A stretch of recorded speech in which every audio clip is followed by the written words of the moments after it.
Hello, everyone. Welcome into the Transgender Show. My name is Emily. I am your host. Each week, I interview another trans or non binary person. And the goal of this show is to make sure that we share our stories. I share a little bit more of mine. We answer your questions and just basically make sure that other trans people feel that they're not alone.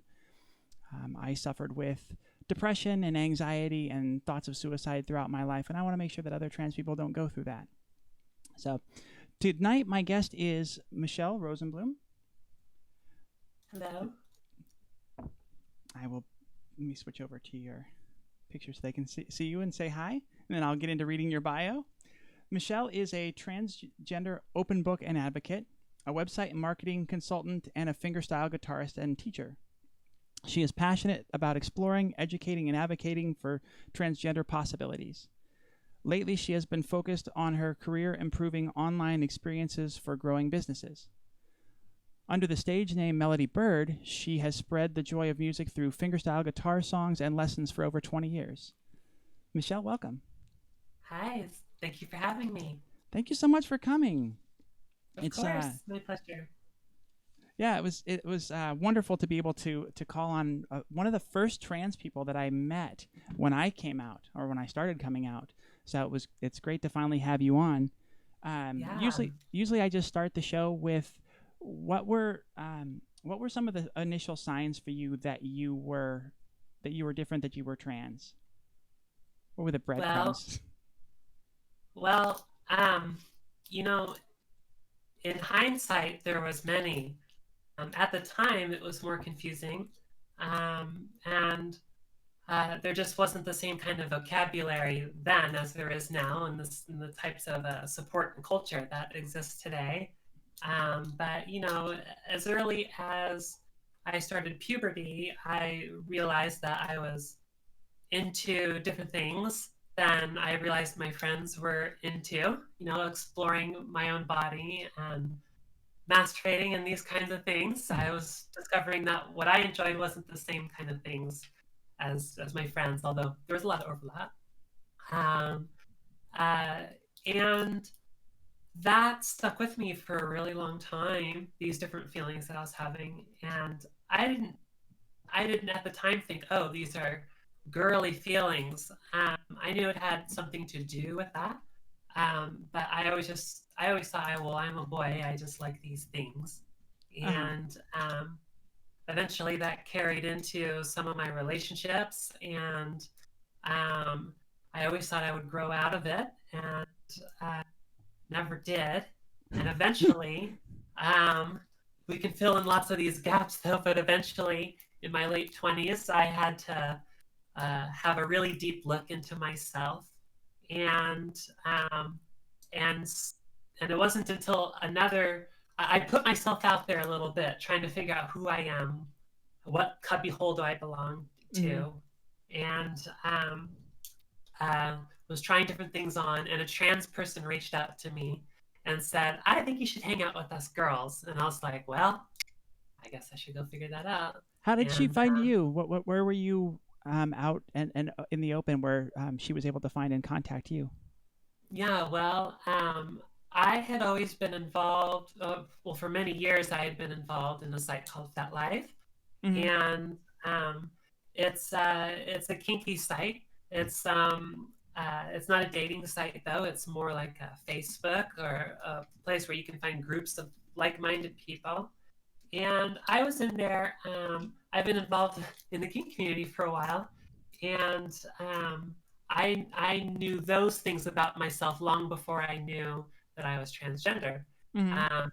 But that was a place where you could explore all different kinds of sexuality and gender and all kinds of things, and that's where I was, you know, coming out in my own little way on the computer, and I'm so thankful that somebody reached out to me that was able to point me in a direction that was a lot better suited than the one that I thought I was. Yeah, that's wonderful, and it sounds like that was kind of early on for you. It's always important to be able to have that community for us as trans to understand. We talk a lot on this show about having the right language to talk about what it is you're feeling and experiencing, and a lot of those of us just don't have that exposure. We don't have any reference, And so finding sisters that are like, oh, hey, come here, let's take you under our wing. That's pretty great. Yeah, I owe a lot to her for doing that. But that touches on my point of like, in the 90s and stuff, at least in the neighborhood I was growing up in, I never knew of another trans person. Obviously, being transgender isn't exactly new. Uh, but culturally, um, culturally, it's grown leaps and bounds recently, and the word transgender just wasn't in my vocabulary. And I like to think that when I was a teenager, had the same person reached out and like shook me and was like, "You should look into this," I would have been like, "Oh," and I probably could have saved a lot of years of frustration. Um, but it is what it is. Things happen the way they do. Hmm. Yeah, but like I said, it's so great to have that as early as you did along your journey. Real quick, when I type here in OBS and in the chat, it comes up as Emily would go, and I just want that's stopping me in my tracks. I want to make sure that everybody is seeing the live feed, the audio, and everything is good. Okay, awesome. So it looks like I'm gonna have to manage the chat over here from my iPad because OBS is just like I said, it's tripping out on me. Um, the joys of managing two accounts from one OBS. Yeah. Just real quick, another piece of business, little housekeeping. If you have any questions for Michelle or for me throughout the show, I always ask that my guests to do not check the live chat. So if you have any comments or whatever, I will go ahead and throw those in when it's appropriate. And then if you have any questions, please just at the Transgender Show. So type the at symbol and then start typing the, and it'll pop up. And ask your question. Putting the at for me in there highlights it on my end so I can see it and pick it out. We are just recently, as of 2 episodes ago, I believe, affiliate. So please definitely click and follow if you haven't yet below the little heart. And if you'd like to support the show, subscribe. One good thing that does, pretty much the only thing that does at this point, is to get rid of the ads that you see at the beginning of the stream. So that's nice and it helps us out. So congrats for getting oh, thank you for getting that status. Yeah. So we talked before, and you said that in high school, as you were kind of starting to explore things, you had a really open-minded high school sweetheart, and you were able to kind of try out some things with that. How was that relationship? How did that kind of form things for you? Yeah. So, well, we were in high school. We were like 15 years old. And it was a really good time in my life for exploring all kinds of things. And my group of friends, we were musicians, and having long hair and wearing girls' jeans and stuff was just kind of the norm. That's what we were all kind of doing. Okay. And that felt really comfortable for me. And I really felt like me in that time. I was happy with how I looked in the mirror and all these kinds of things. And I wasn't wearing all girls' clothes. I had, girls. I was pretty effeminate boy at the time, and had this girlfriend, and was my first serious girlfriend, and it was a pretty normal high school relationship. I feel like for a while, and um, I always still had these sort of feelings that I had when I started going through puberty of feeling, um, I was interested in girls' underwear and these kinds of things, and I that never went away. But in that relationship, I felt like, oh well, she's not going to like all that. So I need to hide that, and I threw some stuff away and all these kinds of things.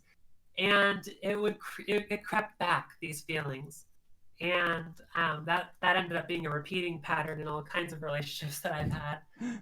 Yeah. But, in this one, we were together for a very long time, and eventually moved in with each other, and we were together for 7 years. It was a long relationship, especially for that age.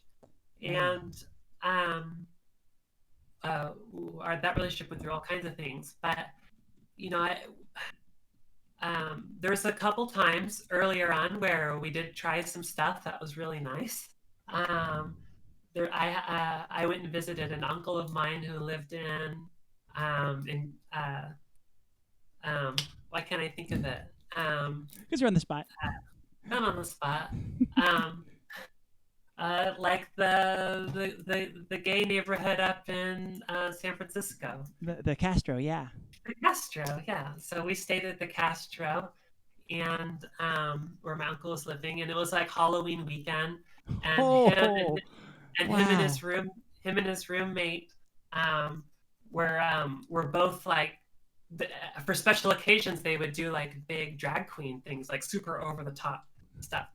Um, and in their garage they had like a whole like wardrobe of costumes, and that Halloween, um, uh, I dressed up in like a little shimmery short dress and had my hair all up and leggings and the whole thing. And then my girlfriend went as like a pimp, and so she was like my pimp.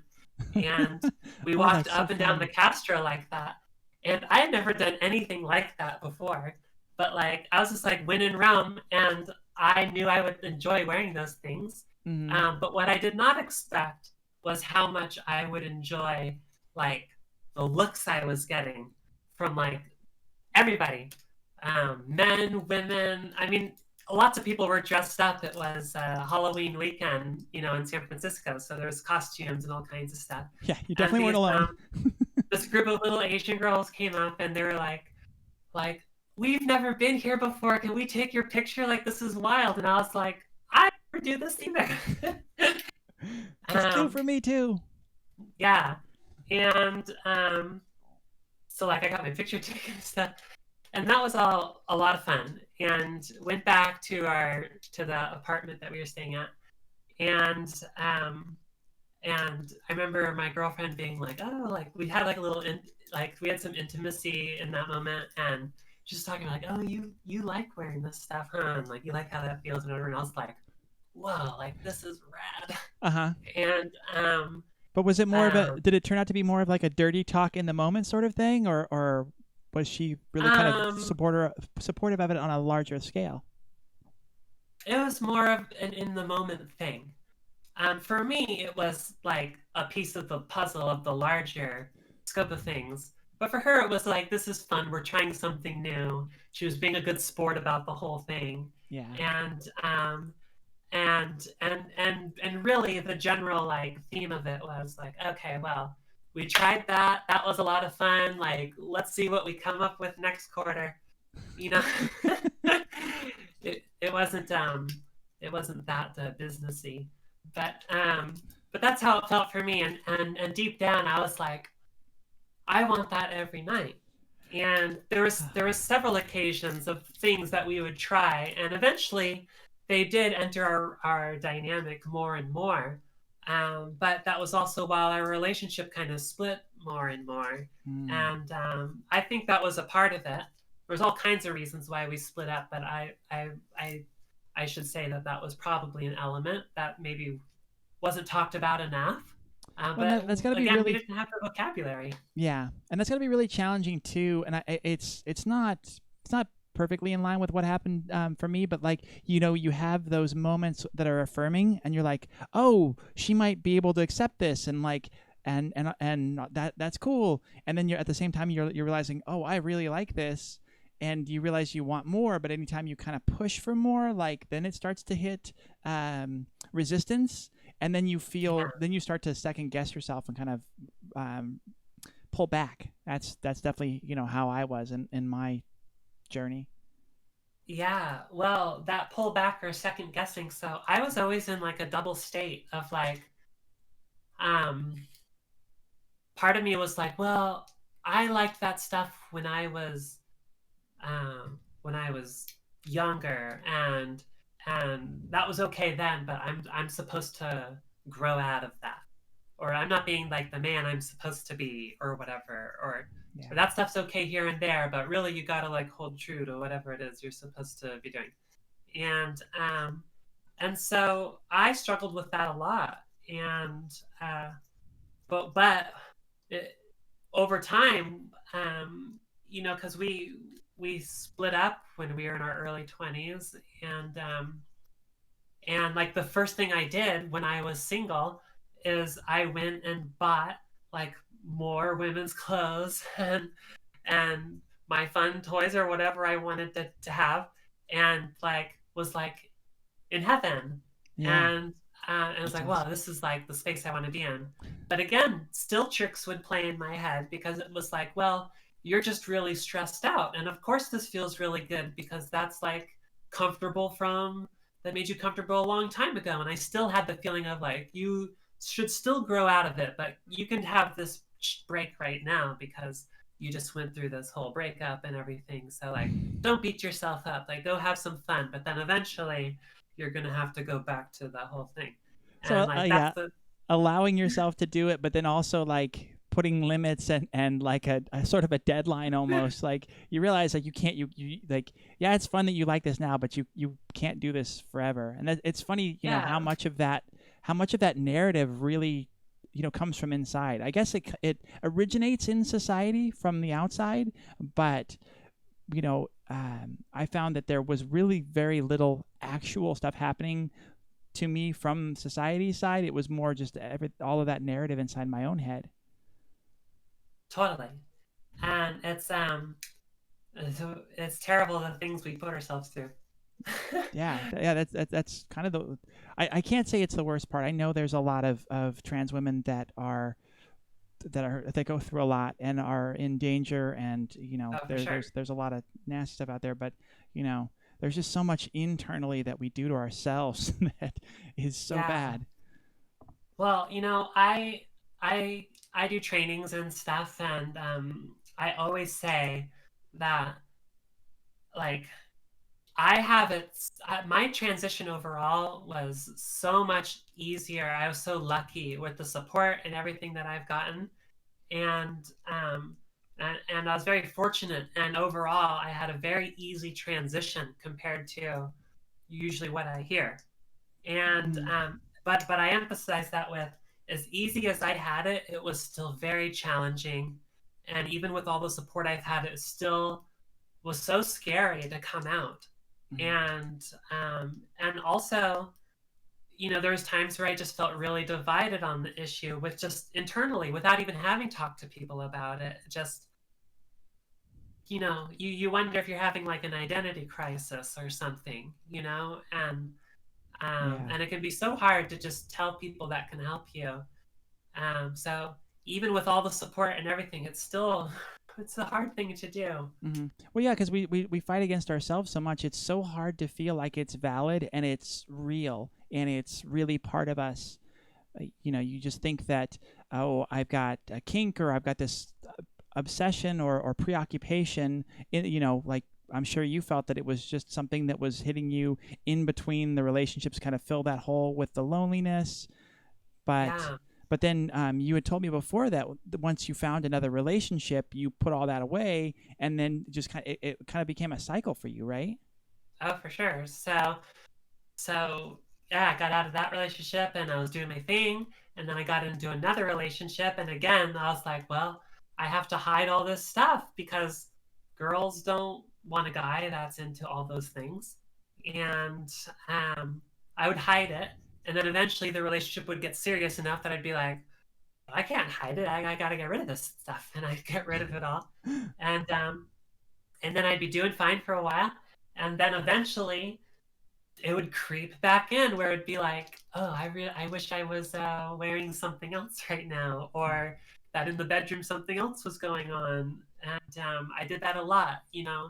In order to feel comfortable in the bedroom, I was often imagining other things that were happening, and I wasn't there in the moment. And Yeah. it took a long time for me to realize that that was happening. Um, and so to be present, That's what you should be doing when you're making love with somebody. You should be Mhm. right there. That's kind of the whole deal. Well, and that's where I struggle too. And I'm just putting these pieces together now, like in the last couple weeks, even. I mean, it's really recent of how really unsatisfied I was during sex. And one of the keys, like you said, is not being present, because there's always something else in the back of your mind that's kind of gnawing at you of like, yeah, this is fine, but I'd rather do this and this and this and all of and all those things. And it's just also, I think, not really what you want. That's not the type of sex you want, or whatever. It's just, and for me, definitely, it wasn't the relationship I wanted, because I couldn't be open and out about it. And I think you Right. probably felt the same thing. So Yeah. you want to do dirty talk and say, hey, why don't we try this or whatever, but you're like, oh, but I can't say that, she's not going to take it well, or you know Yeah. Or you do say it and they don't take it well. um, you get the crickets and just the stare. You're like, Ugh. Like, ugh. So you turned uh, on still? yeah. There's nothing. There's I don't know if disaffirming is a word, but there's nothing that kind of really chips away at that confidence, and that feeling of self, like that when you step out on a limb and throw something out there and you get such a negative reaction. Yeah, totally. Um, for me, it was more like in my first big relationship, it wasn't really talked about because I Mm, don't think either one of us knew how to talk about it. And we had plenty of other things to be stressed out about. So yeah. that's a whole nother story. But we ended up adopting her half sisters and stuff. So I was 21, she was 20 or something. We were taking care of like a 10 and a 12-year-old. Whoa. We had full-time jobs in an apartment with rent and all kinds of stuff. And that relationship imploded in a big way. Yeah, Um, I can imagine. I but mean, that's a lot of stress. I mean, even in the most normal and happiest circumstances, that's a lot yeah, at it such was an a early lot. age. I know. I just jump headfirst into things. I mean, Uh, I don't know about you, but I was such an idiot at 21. Like, I could not have handled that. That's just, I wow. didn't say I wasn't an idiot. I wouldn't say it was all handled either. Um, we did pretty good, all things considered. Mm, Um, just pretty recently in our lives, we sort of started talking with each other again a little bit. So that's kind of interesting. mm. Um, but yeah, so So when did you feel you were able to kind of break that pattern of doing the kind of binging and purging sort of thing, and in and out of relationships where you weren't open and honest? yeah, so the whole time I was also with the things that I liked stuff. I was wondering if I was gay. Some of my partners were even wondering if I was gay, and I thought about it and was like, do I like men? And I tried watching like gay porn and stuff, and I was like, not against it, but it wasn't working for me either. And um, and I was like, okay, well, I guess that means I like women. So and then, the whole thing kept repeating of like, well, I like this stuff, but women don't like a man that likes that stuff. And I like women, so I need to be with them. Yeah. And It, so I need to do this is it goes both ways, I can't have my cake and eat it too, as what I felt or whatever. And I also kept thinking, you're going to grow out of this. yeah. And so I would get into a relationship and I feel like I was pretty decent at finding girlfriends and stuff. It turns out I got along well with girls, That and helps. That um, helps. yeah. But what would happen is I'd get a girlfriend, and everything would be great for a while, and then eventually, in the long run, I'd be like, "What am I doing with this person? Um, like, are we going to be some long term thing?"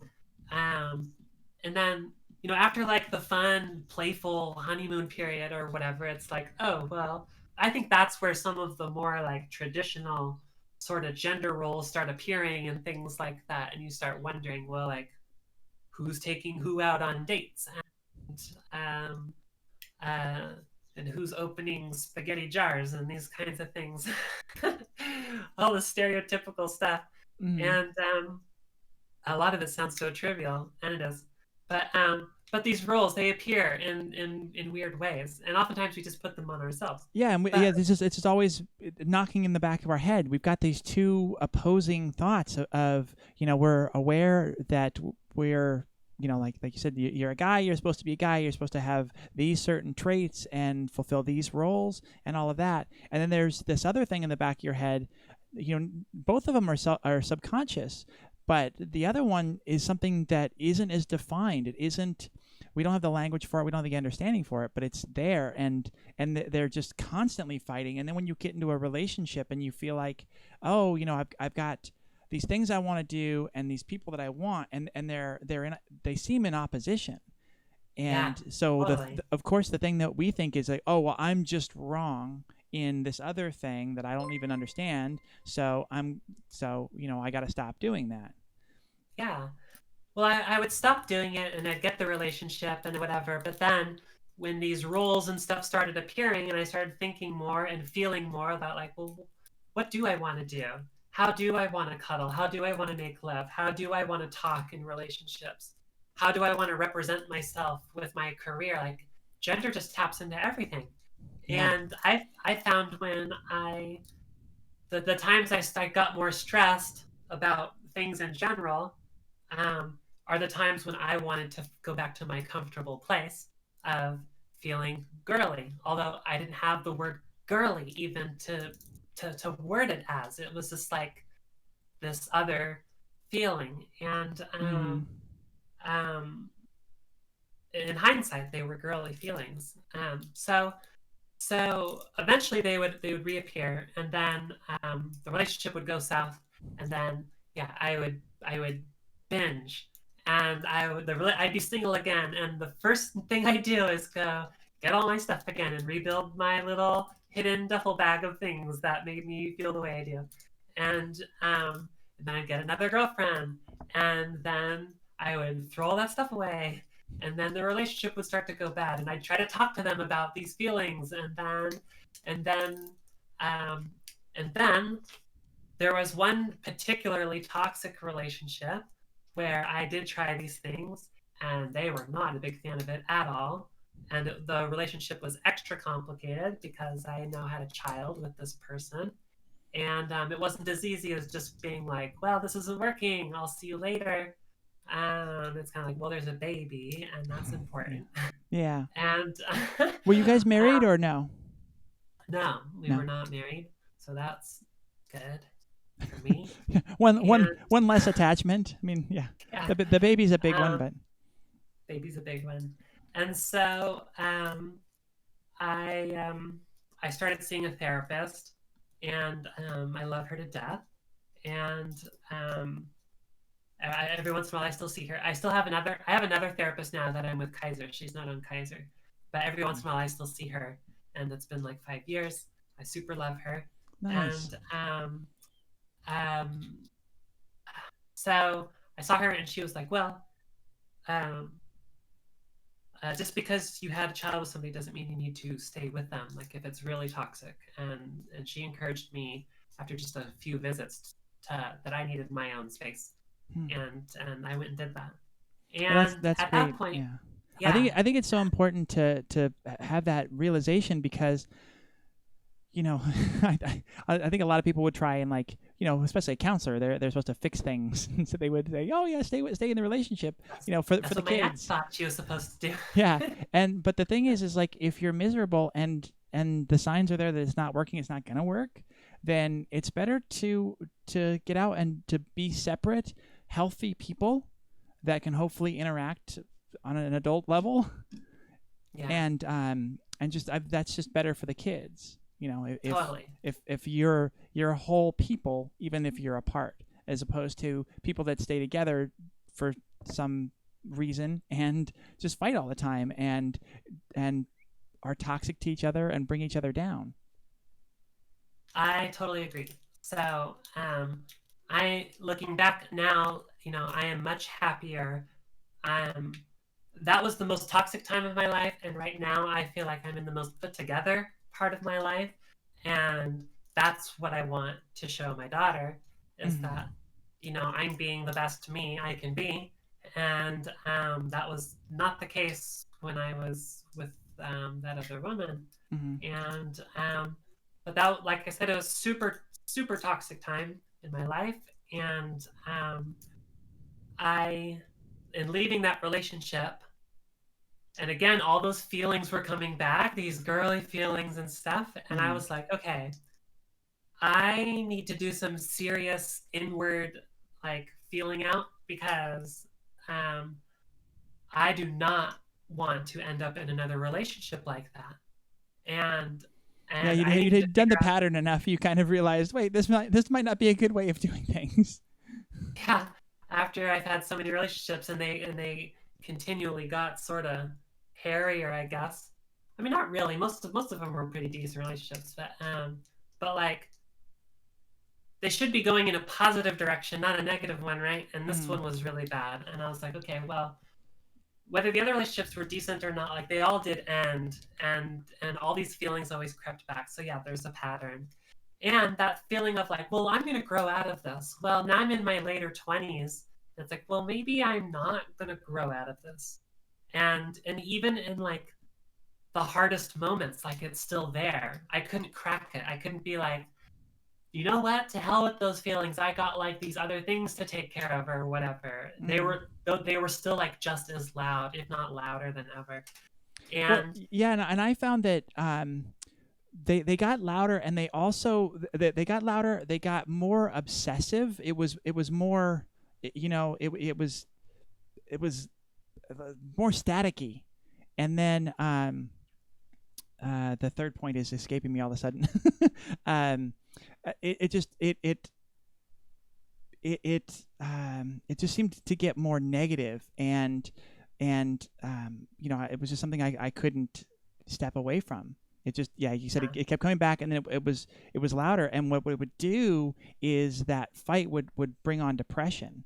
And I almost didn't even understand where the depression was coming from. It would creep up and it would hit me, and I wouldn't understand it.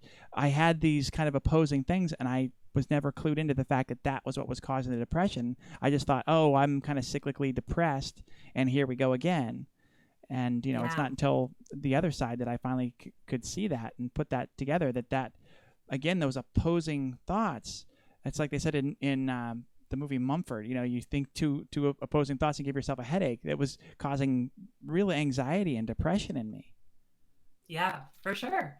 And so I was going through that, and I had just now left Mm-hmm. the partner that I was with that had like a newborn child.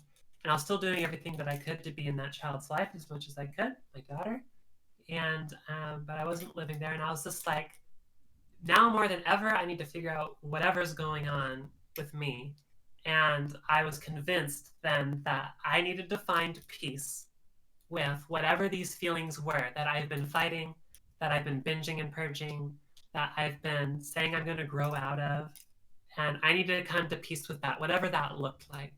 And even then, I'm in my late 20s then, and I'm 32 now. And I was going, okay, well, uh, what is this thing? And I did not, still, I didn't think like, oh, well, maybe I'm a girl. Maybe I'm transgender. Like, that did not cross my mind at all. That Mm-hmm. wasn't even like a thought that occurred to me, that I didn't even weigh out that option. I didn't know it was an option. And, you know, at that time, still, it's like you talked about, like, well, what kind of examples do you have without, community and friends with you? It's like, if you had asked me then, like, well, what does transgender mean? I would have been like, well, I guess there's that Caitlyn Jenner person. I didn't even Mm-hmm. know if Caitlyn Jenner was out then. No, Um, no. So it was like, transgender, what does that mean? Is that Rocky Horror Picture Show? kind And of kind of the and only main example, right? and Buffalo Bill from Silence of the Lambs? Like, those are our two, like, that's all I knew. And Ace Ventura, of course. Ace Ventura. The Oh, end there of was a Ace. scene he was wearing like a tutu. Yeah, no, Finkel and Einhorn. The fact that to hide the football player had become a woman and was the Oh, chief of police. I don't remember that character. It's Yeah, been it's a long good. time It's good since that I you watched blocked it. that out. It's kind of bad. It was one of Okay. my favorite movies as a kid in high school, but yeah, it sheds a pretty negative light on transgender and makes fun of it. Now, you could kind of make the case where she wasn't Buffalo Bill truly. doesn't help either. Yeah, no, you could make the case that she wasn't truly transgender. She was just doing it as an act to hide, but still, it doesn't cast us in a good light. Yeah, exactly. And I'm not going to say that either one of those characters, were transgender necessarily, but like, I didn't know what that meant. No one had taught me. I was ignorant, and and so I was like, I need to figure this out. And the only place I could think to turn to, which we said at the beginning of this whole thing, was I explored this website, Theft Life, because you mentioned it. It's like sometimes we fetishize this thing. It's like, well, is this just some sexual fetish? And there's something to be said about that, because oftentimes the only times, because being transgender is not all about sex. Gender plays a part in all sorts of areas of life, and it's not just in the bedroom.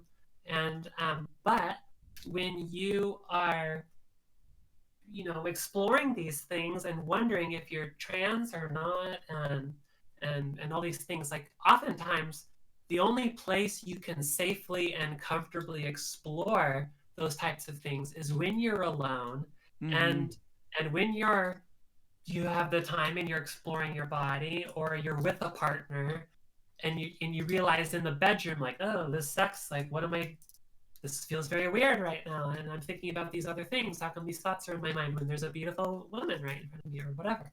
Yeah. And I think it's important, I don't know who all is listening, but like, give yourself space outside of sex and outside of masturbating and all these things to think about, like, gender and where you fit. What would it be like to be the other gender and to be in the grocery store, or to be at the bank, or to be at a job? Or how would you feel talking to one of your parents while you're a different girl? Very real, very common and real life things. Yeah, and those are all important questions, because the narrative for being transgender that is kind of out there now that we're aware of is a transgender person is somebody who feels like they've been in the wrong body their whole life.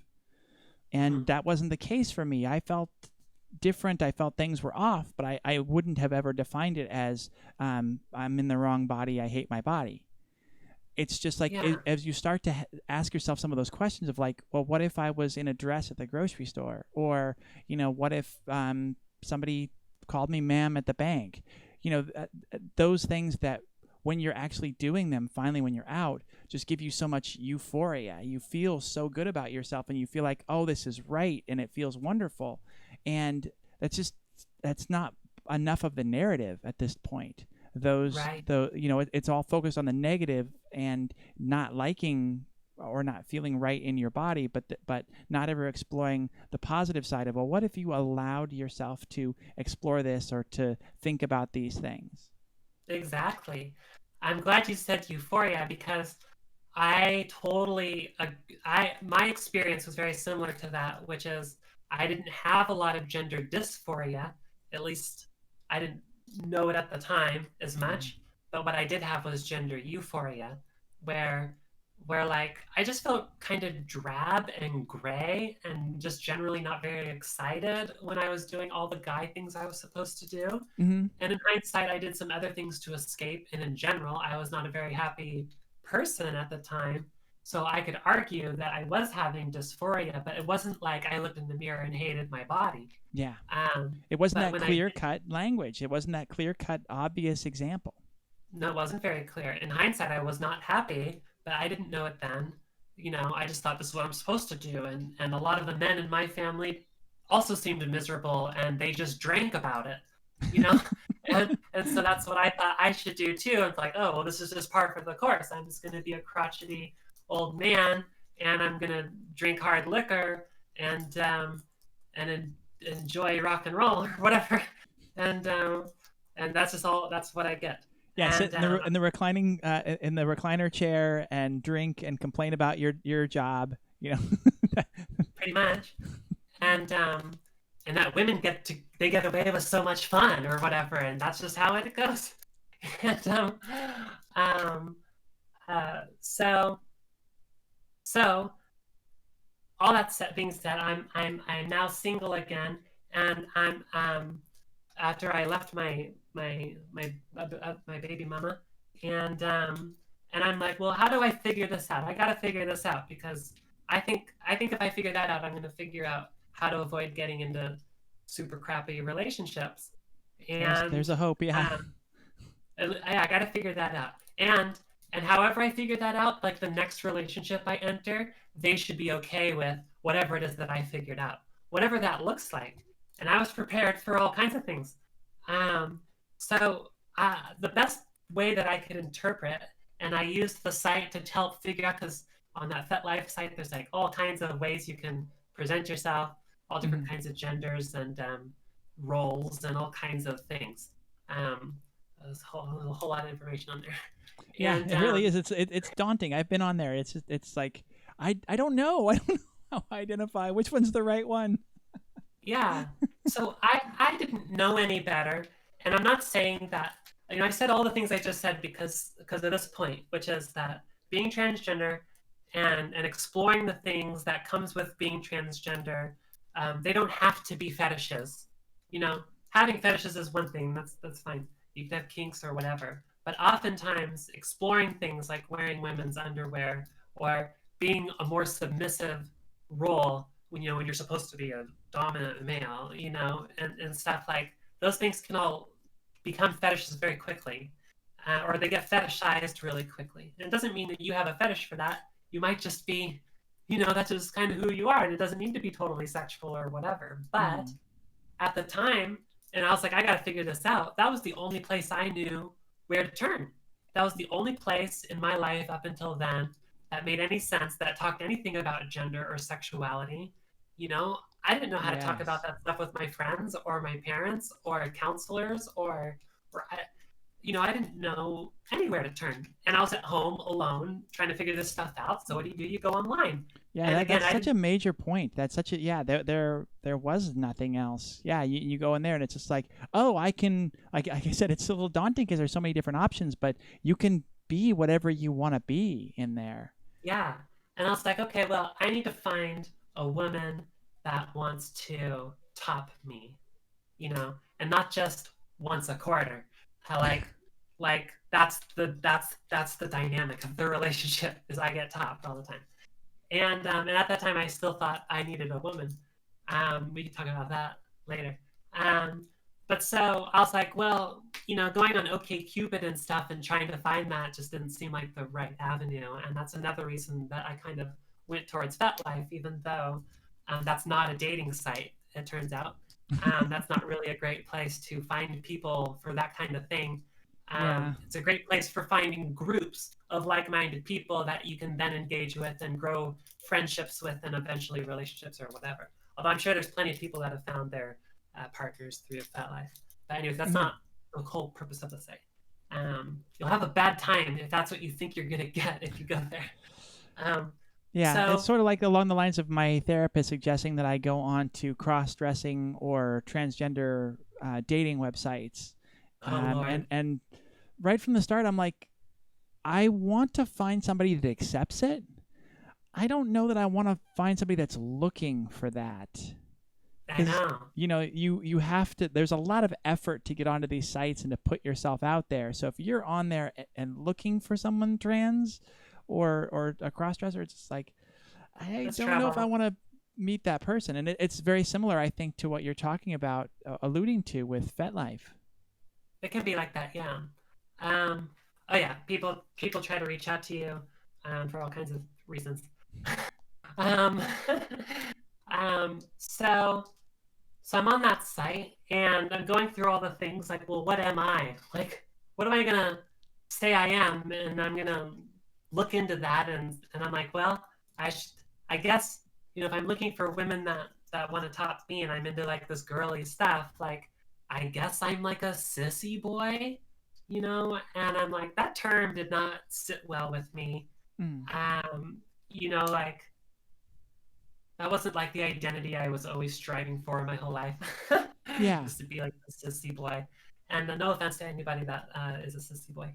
No, and but enjoying it that more that was privacy. that was what I found. Again, like you said, the only place you have to explore this is through sexuality a lot of times, and through fantasies and fetish. And everybody looks online, and it was those sissy fantasies that checked a lot of those boxes, like you said, Yeah, and but it was also demeaning at the same time, and it was like, extremely right. Yeah. yeah, like, oh man, like, oh, check, check, check, and then like a big red flag, like no, but like those boxes are pretty important.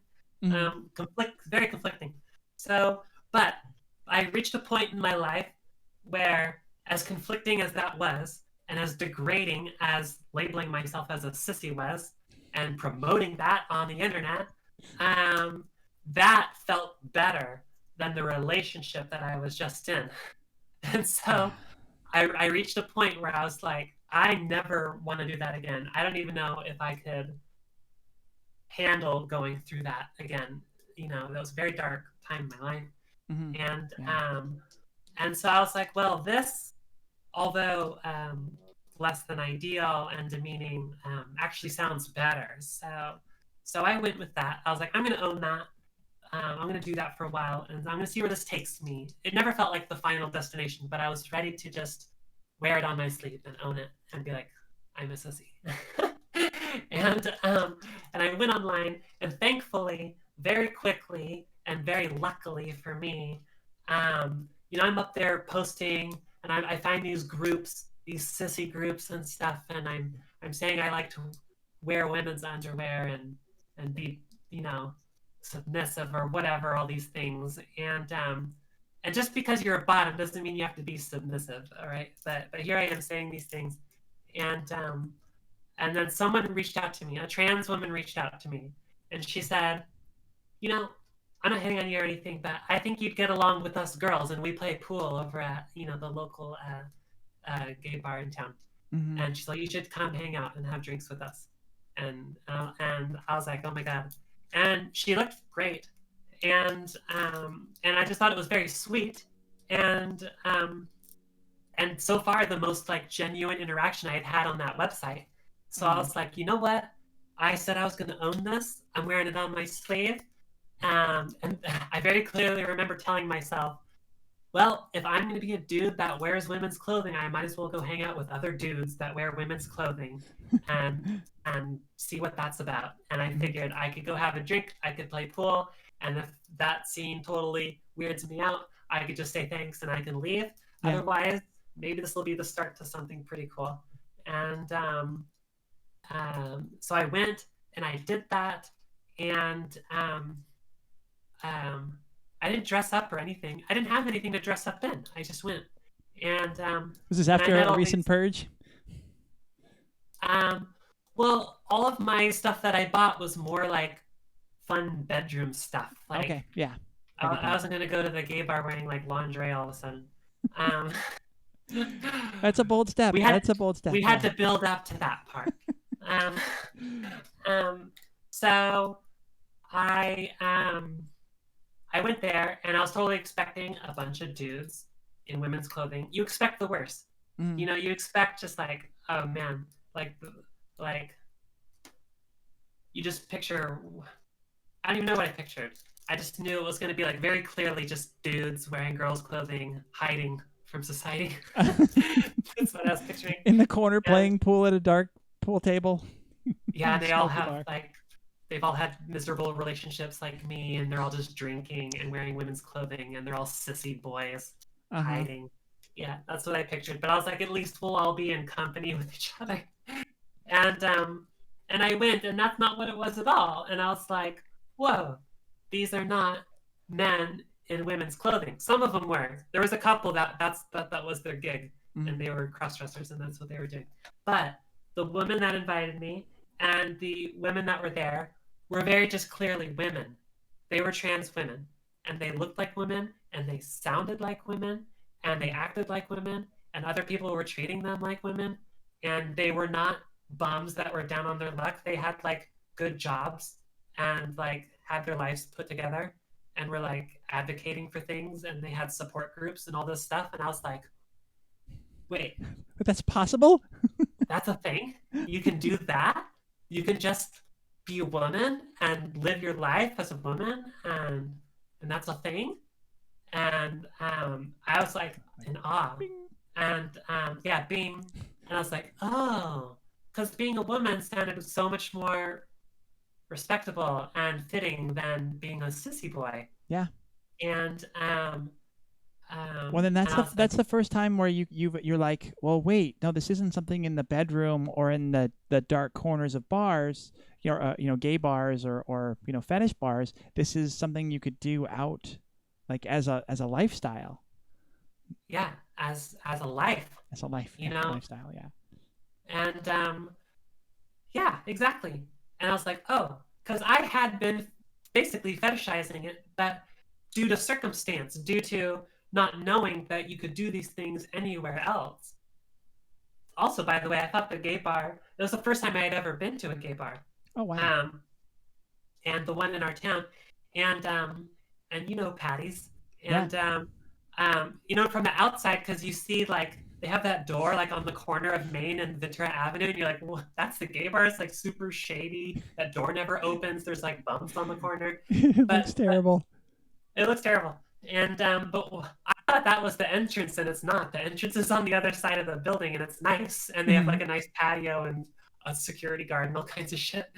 And I'm like, oh, like my whole perception of this entire experience is completely different Oh, I than wish what I I could was have been a fly in expecting. the wall in your head when you pulled up there because yeah, like an industrial looking building on the corner of town where there's not a lot of lighting and yeah, the Kind of like, entrance on the main street is just a door there and it looks grimy and I think there's even bars on the windows and you're I just know it's like like next door to like a check cashing place. yeah, and you're just like, oh god. And then you go into the parking lot, and the actual entrance is where there's this almost garden patio area. So like Yeah, that it's would have just well been lit. fun because it's when you drive up to Patty's, it's reinforcing what you thought. Okay, there's gonna be a bunch of dudes in dresses, and it's gonna be like this creepy thing in a corner. Playing Of this pool, so TV I'm gonna bar. get one small drink, maybe just a shot. I'm gonna bounce out of here. And then you come around Yeah, the pretty much. corner and see the patio and everything, and it's just like this is gonna be different. Yeah, like, oh, this is these people and this place is like actually a nice functioning part of society. Yeah. Uh, Um, somebody in chat, the Artemis GG, offered that FetLife surprises you. I'll just read it simply through the community. While it isn't a dating site, it's more open and talkative than other communities than one would expect. The only for downside is sure. that some areas become cesspools because of the Craigslist personals shutting down. Yeah, because Yeah, there's there is nowhere else for that them to go. for sure. Yeah, if you utilize that life as a community, like I said, for like-minded people, or you just want to learn, there's so much good information on there, and there are really great people. I've met some really fantastic friends Nice. um, by meeting people locally at safe places. Um, and anyways, really great site. But if you go there and just start hitting on people, you're gonna get shunned really fast. Um, Well, that's good. so Kind of self-filtering sort of thing. yeah. So I met these people and I was like, oh my God. And and they were like, they totally took me under their wing. And I'm so lucky that I went when I did because unfortunately some of the same people aren't there. And that became my safe place. I realized I'm kind of clipping here because I'm talking about that became my safe place. And um, let's see, the one that found me, that invited me to come, she ended up taking me under her wing and gave me some of her clothes. So I got my first dress from her, Oh, and I got my nice. first bra from her, and she got me little like gel things to stuff in there. I don't have to do that anymore though. And she gave me my first like makeover, Oh, and it was so sweet. the big sister. And I love it. I know. Oh, And we would call each other up and ask if we were both going to Patty's, and and that's what I did like on the weekends. And also the first time I was there, I met two other ladies that were totally kicking ass, and they still kick ass. And one of them was running like a local support group, and another one was getting like a whole um, activist group like going up, like a big like support kind of network going on up in a neighboring town up in Santa Barbara, and um, and it was amazing. And these were people that were like doing things for the community. They weren't just trans. They weren't just living their life as women, but they were also like helping other trans people and doing a really good job at that. And Oh, so wonderful. and so I got invited. They're like, hey, if if this is if you think if you're interested in this at all, or you want to learn more, like why don't you come to one of our support groups? So I did, and it was just at this sweet little house. This old lady had um, uh, volunteered her house. She wasn't in the LGBT community, but she just felt she was like, you know, supportive, and Wow. gave up her house once a week for us all to go there, and we'd order pizza, and it was not led by professionals. There was no therapist there or anything like that. It was just a bunch of trans people getting together to just talk about what being trans is all about. And we go in a Trans circle, AA. pretty much. And and gosh, that was the only thing that was really going on in Ventura. Hmm. Um, and I did that for some time, so, many months. I was just every weekend I started getting more clothes and things, and I would dress up and I would go drink at Patty's with my friends, and that was I was like part time, uh, trying on my new identity, Hmm. and I think that's a very important thing too that I want to bring up is you don't have to decide once and for all that you're trans and that you're doing this or whatever. Like you can just try it on. You can. I always pictured it as a rabbit hole, and I'm just going further and further down. And if it ever felt bad or whatever, or I got comfortable, I could always just hang out where I was, or I could stop or turn around or whatever. I'm happy to say I've been going down faster and faster ever since, and very happily about it. But my point is though that you can try stuff. You could be very little things. You could try painting your nails. You could try. I'm speaking from a trans female perspective. You can flip flop things around however you like, depending on where you're going with your gender. But I I tried on going to Patty's, and that was my safe place to do it. And that's where I dressed up. And when I got back home, I took everything off, and Stripped it all and down. yeah, and hid it all away or whatever. Hmm. Um, but more and more and more, I was like, this feels good. And more, I started um, leeching that part of my life into the rest of my life. Yeah. And I remember one thing that I did, and this was always really stressful. It was acquiring new clothes. You know, being a man and shopping in in the women's department for yourself is pretty nerve wracking, Yeah. and and it's also nerve wracking because you have normally when you get clothes you try them on and see how they fit because it'd be stupid to buy clothes that don't fit. But then you're taking a bunch of women's clothes and you're at Target or Macy's or wherever you are, and you're like, oh, I'm going to take all these clothes and I'd like to try them on because I don't have the time, and I also can't afford just to buy a bunch of clothes and go try them on at home and then come back and return them, and if they don't fit or whatever. So it's like I had to try them on there, and I was like, okay, well, which which stall am I going to go into? It's kind of I don't want to get caught. Like I can't be a guy and walk into the girls' department like Uh-huh. changing room. That's not going to work. But then you're going to be a guy with like a bunch of girls' clothes walking into the guys' department. It was very stressful. Yeah. Um, but what I ended up doing was I found clothes in the women's department that were pretty androgynous.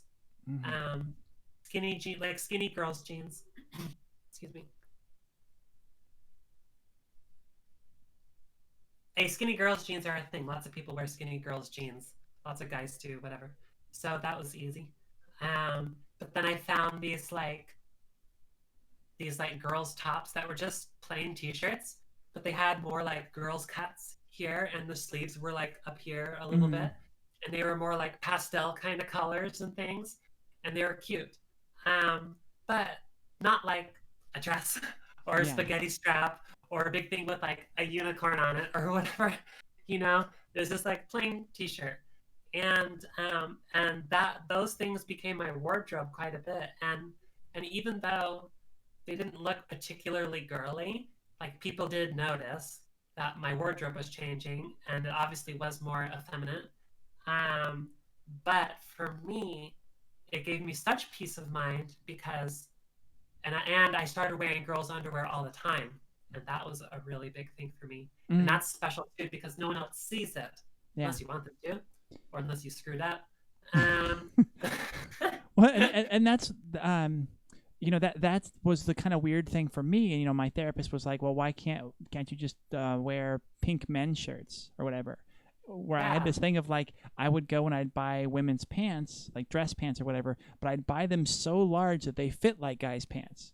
But even that was still like sort of satisfied something, and I like it didn't make any sense to me because I'm like, was it a lot of ways it doesn't make sense, but but the fact that this they has were nothing women's to do with clothes just masturbation. This helps. yeah, but the fact that they were women's clothes just it satisfied that thing, that whatever the voice that was in there, that I had been fighting against so much, and it's just like I don't understand why this feels so good, but damn, it does.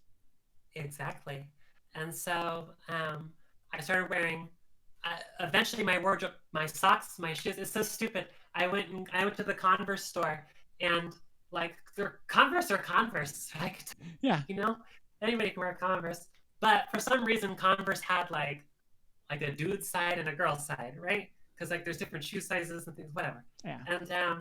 And I went to the girl side and I got like white Converse, like the most like androgynous thing ever. Uh-huh. But because I got it from the girls' aisle, it was so relieving for me. And nobody else knew that I was wearing girls' Converse, but I did. And I could go out and about wearing girls' pants, girls' shirt, girls' underwear, girls' socks, and girls' shoes, and and without looking girly. You know, my hair was growing out again and stuff, and I could have just looked like an effeminate rock star or whatever. And I play Uh-huh. guitar and stuff, so it's kind of like, it's a musician, like kind of girly musician. Like, what's new? But what it And that's does for kind of you inside, how you feel, is what's important, and it's really surprising. Like I yeah, said, even in these wrong-sized clothes, how much that really helps and makes you feel good about yourself. I felt really good. So I was doing that, and um, eventually I just kept going to more support groups and stuff, and everything was getting more and more validating. And eventually, I started looking into hormones and stuff. Um, and and I was always exploring this. And I was still really afraid, though. I always pictured myself walking downtown in Ventura, like on Main Street, in a dress, and I always pictured that, and like what does that look like? And am I just gonna be that weirdo dude that wears dresses and everybody stares at? But they're gonna be like part of me was like, you know what? I'm strong enough to like not care what other people think, and I'm just gonna do that anyways. And so what? Mm-hmm. Um, but part of me was like, yeah, but that's you can do that, but that's exhausting. And I was like, I'm strong enough to do that, but like that felt like an added step of like it felt like a burden. Mm-hmm. And um and I was like, well, geez, and I started looking more and more into hormone therapy, and what really helped was I started finding other communities outside of FetLife. It was like Reddit. Reddit was such a godsend for me. Hmm. Okay. There's so many great uh, subreddits on Reddit. There's Actually, very I've heard people talking about Reddit recently. That's something that I never thought of to tap into for the you should trans check it out. community. There's a bunch of subreddits. There's serious ones. There's funny ones. There's all kinds of stuff. So the ones that I really liked, there was one on like it was Ask Transgender, so people could ask questions about anything having to do with the trans experience. Okay. And there was some really great like information there, informative. There was another one that really was important for me. And now that I've transitioned so much, I don't. It doesn't do the same thing for me.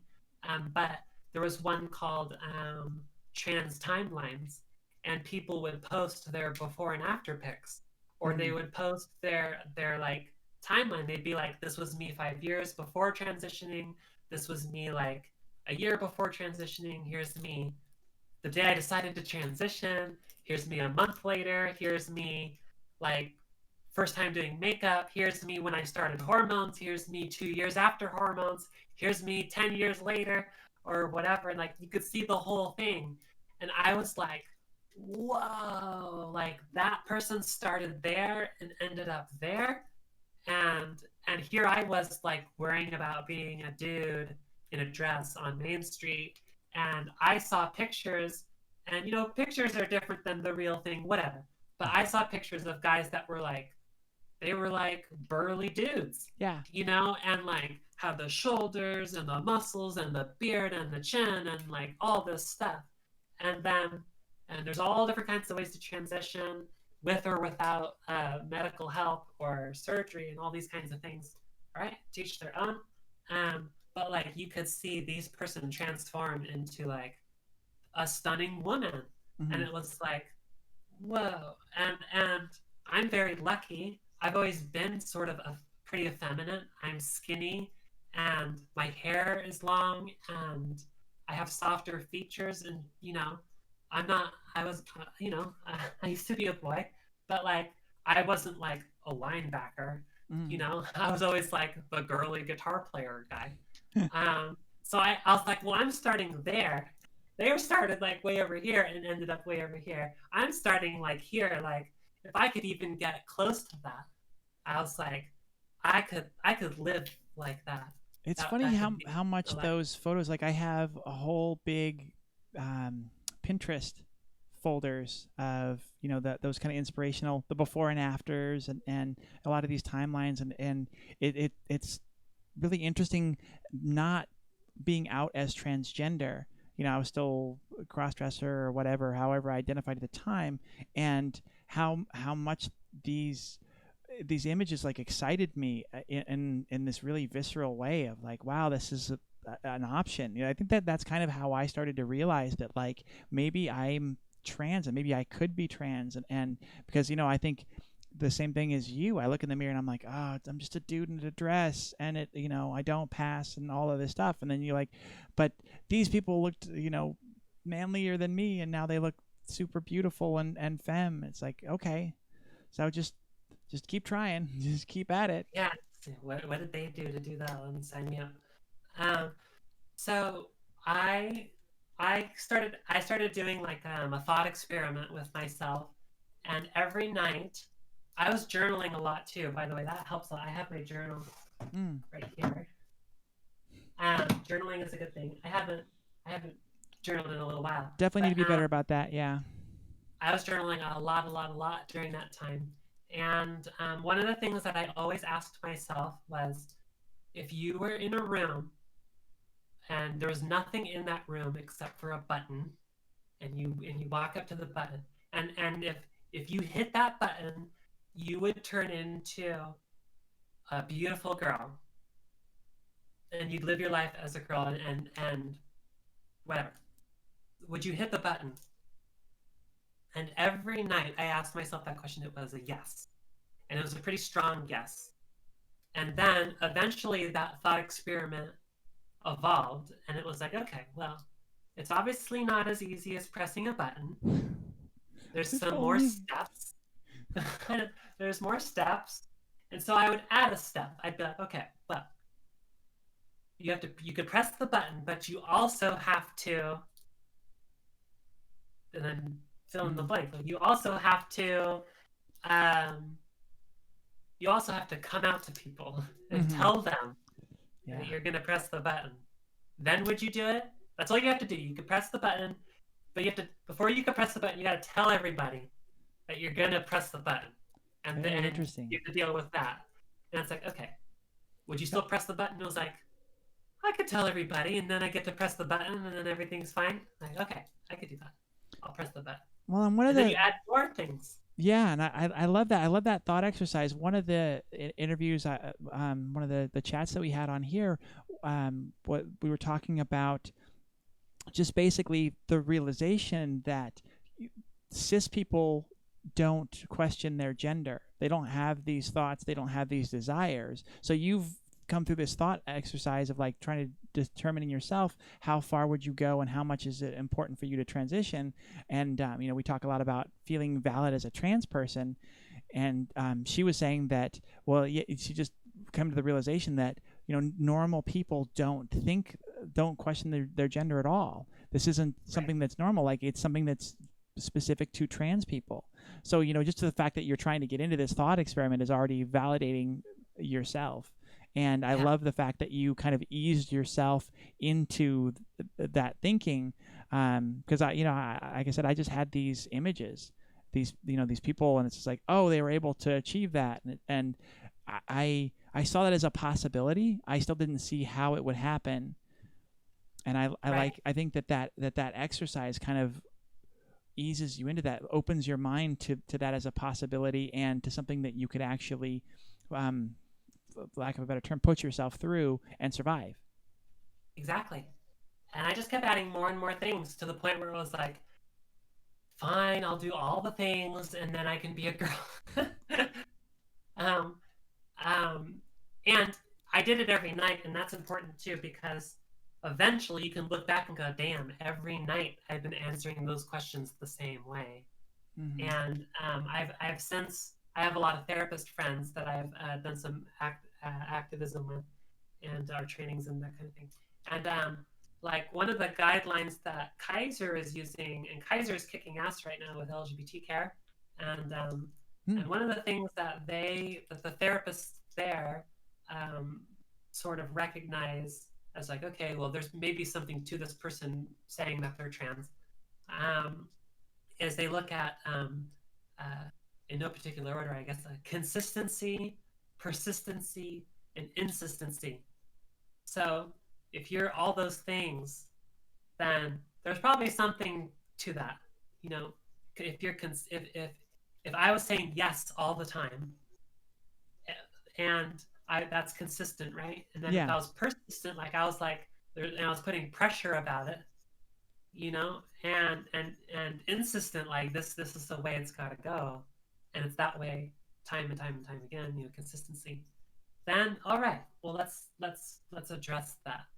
And I kind of did that for myself without thinking of those words, but it was like I was saying yes every night to my own questions, Well, and well, that's great, because I know there's a lot of trans people that worry about when they start the medical side of things, like HRT, and start talking about surgeries and things like that. There's a lot of roadblocks, often, for insurance and the doctors, asking you to for sure. determine if you're, quote unquote, trans enough. And you've got this booklet that says, look, this is every night for 3 months. Like, just read Yeah, this. You read this, you won't have any more questions about whether or not I should do anything for this. exactly. Um, so and I had been I had the privilege of being able to have a place. I was old enough and had the freedom enough to go and on the weekends dress up. And I tried on different names. For a little while, I wanted to be Cassidy, Mm. but then I went with Michelle. And um, but I was, it was fun to try on that stuff, and it was fun to be treated as a woman and all these things. Um, so I lost my point on whatever it was that we were talking No, about. that really covered a lot. I think that's an important point. I think journaling's important, and I think that, doing that just general self, um, validation stuff. Like trying to determine if it's the right thing for you, but then it also helps you realize that you're consistent and all that, and it just gives you that one extra thing of like, no, this really is something that I want to do and I want to pursue. I think that's really important. That's great. Um, do you have anything It's these nice days to- that you struggle with as far as, dysphoria, or, are you pretty much cured of that now? Oh, I wouldn't say I'm cured of it. I have not had any surgeries. I've been on hormone therapy for some time now. I started in 2015. So yeah, actually in uh,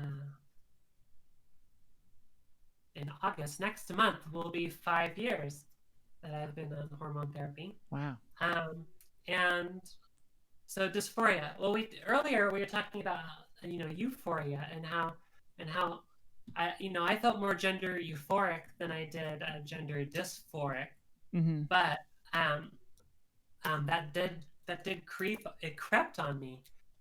I didn't know what gender dysphoria was until I really started getting involved in communities and in support groups and reading about stuff. And at the time, I still felt like, and I still feel like now, like I'm happier as a woman than I was dissatisfied as a man. And Mm-hmm. that's the whole, like, in general, gender euphoria has been what has guided me throughout my transition, not gender dysphoria. Yes. But when I understood what gender dysphoria was, it did become a question of like, oh, well, how do I feel about those things? Like, I didn't know that those were possibilities yet either. It doesn't mean they weren't happening. I just didn't know how to define how I was feeling. And when I was a guy, I wasn't feeling that great. So there's something to be said about that correlation. But but um, you know, as I started to come out more and more, and as I started to trying to pass more and more in public, and passing doesn't need to be a thing, okay? Like, you don't need to be transgender and pass. It isn't some sort of holy grail. Like, it's you're still transgender, or you're still your gender, whatever gender you want to be, whether you pass or not. Yes. That it's not like, oh, you're a failed woman or you're a failed transgender because you don't pass or whatever. It's not like you're you're not fully transgender or whatever when you pass this. Those Mm-hmm. things aren't a thing, but we put those things on ourselves. Yeah, because Um, you're just fighting against biology then, and so you started, you had a body that was more suited for it to begin with, a thinner, uh, more, you didn't have a lot of body hair, all of that stuff. So you've kind of got that edge up. Whereas other people, I'm transitioning later in life, my body's not going to change as much. And there's just a certain amount of it that's just biology that you're not going to change. That's another thing that we like to talk about on this show, is that you have goals of feeling better about yourself and living as your true self, being feminine and wearing what you want, makeup or no makeup, all that kind of stuff. But strive for that. Don't strive to be some ideal. Don't tack up pictures and be like, I want to look like this woman, because you're fighting against a lot of biology that you can't control. yeah, And the biology doesn't dictate whether or not you're valid. right. Well, hey, and men and women both do this, but like it's really common for women to look at other women, cis women, and be like, I want to look like that, Mm-hmm. And so, there's some validity and other things going on there too. And it doesn't need to be all external. Being transgender could be completely just an internal thing. For me, it's both internal and external. Um, Yeah. but dysphoria, you talk about dysphoria, so like for me, it was I did want to pass, and I do like passing, and I think about passing every once in a while. These days, I don't care about it so much. I just do what I do. Mm-hmm. Um, I'm fortunate with where I've gotten, and sometimes I pass without trying, and other times I don't pass when I was trying. You know, Yeah. um, um, and sometimes I always am kind of wondering like, oh, like that person gendered me correctly, and I sometimes think like, oh, well, is it just because they're being nice, and they're like supportive, or it's because I genuinely pass? I don't know. These days I don't care about it so much, but um, but there are times where dysphoria creeps in, and sometimes it's a lot stronger than others, and it's situational. And there's times where um, unfortunately, we just talked about how it's not important to pass or whatever, but unfortunately, in this society and in this world that we live in, um, passing or not, there are situations where passing or not could possibly be a safety situation, Yeah. whether we like it or not, or whether we want to call people bigots and racists or whatever. That doesn't matter at the end of the day if you're like in danger. You can say that person's a bigot, but yes, they're a bigot, and you have a black eye. Yeah. So like label it however you want. Um, but there's a safety thing, and gosh, recently I haven't really felt unsafe anywhere that I've been. I'm That's I'm great. pretty confident in my womanhood and the way that I present myself, and if I'm out and about, I usually doll myself up a bit more, Yeah, true. As a safety and mechanism again. Yeah, I feel that. yeah, but not just safety. I mean, I enjoy doing that, Hmm.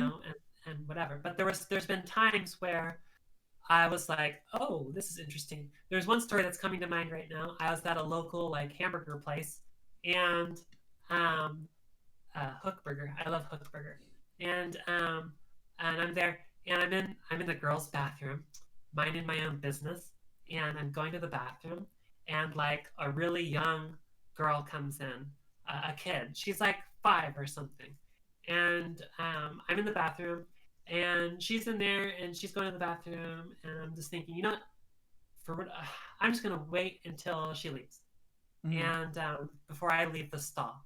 And I don't know, I don't remember why I felt that way. I don't remember at what point in my transition I was in. It must have been early enough that I was like, you know what? I'm going to go in the girls' bathroom because I'm feeling Uh-huh. confident in my presence, uh, in my presentation, and all that stuff. I'm going to do it. But it was like earlier on still. And so I'm in the girls' bathroom, and I'm in the stall. This little girl is in there, and and she's doing her thing, but she's like, she gets out and she's like in the sink, or I don't know what she was doing. I couldn't see. I was in the stall, but whatever she was doing, she was taking forever, Of course. and Of she was course. just like a little kid, like messing around. It wasn't like she was going to the bathroom the whole time. It was like she wasn't taking care of business. She was messing around, and she's messing around, and I was like, oh my god, it's taking forever. And then I hear like a knock on the door, or like the door crack open a little bit, and this like deep male voice was like, daughter, or like whatever the kid's name was, like, Ashley, like, what are you doing in there? Like, is everything okay and stuff? And I was like, oh my god, that guy's gonna find out I'm in here and he's gonna kill me. Uh, And I was like, oh, I just have to stay in the stall until this all goes away. And again, the guy like said something again. I was like, oh fuck me. And um and I was confident enough to go in there and do my thing, but I was not confident enough to like walk out when there's like a dad uh, like wondering if his daughter's okay, and then he's gonna find out that God knows what was happening. She was in there for so long in this exactly. Oh, that's the worst. transgender asshole. Yeah, I was like, oh my god, I'm gonna get my teeth knocked out. Oh, And that's the worst. Oh my yeah, god.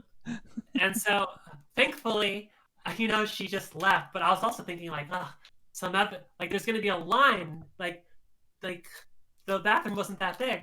Mhm. Like this taking so long, like there's gonna be a line of women. I'm gonna walk out. There's gonna be a parade of parents and women that are angry at this cross-dressing asshole. Oh, Um, I know. but you made Thankfully, it out none of that. unscathed. I made that. Yeah. Eventually, the girl left, and I booked it. And nope, there wasn't a parade of people waiting to lynch me. Um, and so that was all fine. But like, that was dysphoric. That to me, that was a dysphoric time, Yeah, where I'm doing the wrong thing, sort of situation, right? I didn't feel like I was doing the wrong thing. I just felt like I wasn't ready, or Okay. like I don't pass enough, or I feel fine, but those other people aren't going to feel fine about my feeling fine, Yeah. and then I won't feel fine because I'm being attacked. Um, and that was dysphoric, because that was like, oh, and like all the things that you think through, like, well, what about it? Are they gonna spot? They're gonna how are they gonna know I'm a guy? Like, is it my jawline? Is it do I have a 5 o'clock shadow already? Is it my hands are big? Is it how am I gonna get clocked? Like, let me count the ways that you're a Mm. boy. and and especially when you're sitting there waiting for this little girl to leave, and your thoughts are racing like a mile a minute or mile a second or whatever. All Mm-hmm. the things that go through your head. I had Yeah. plenty of time right then to think about all the ways that they would spot that I was a guy, and they were all rushing through. Yeah, you're picking yourself Um, apart every inch. yeah, that's dysphoria.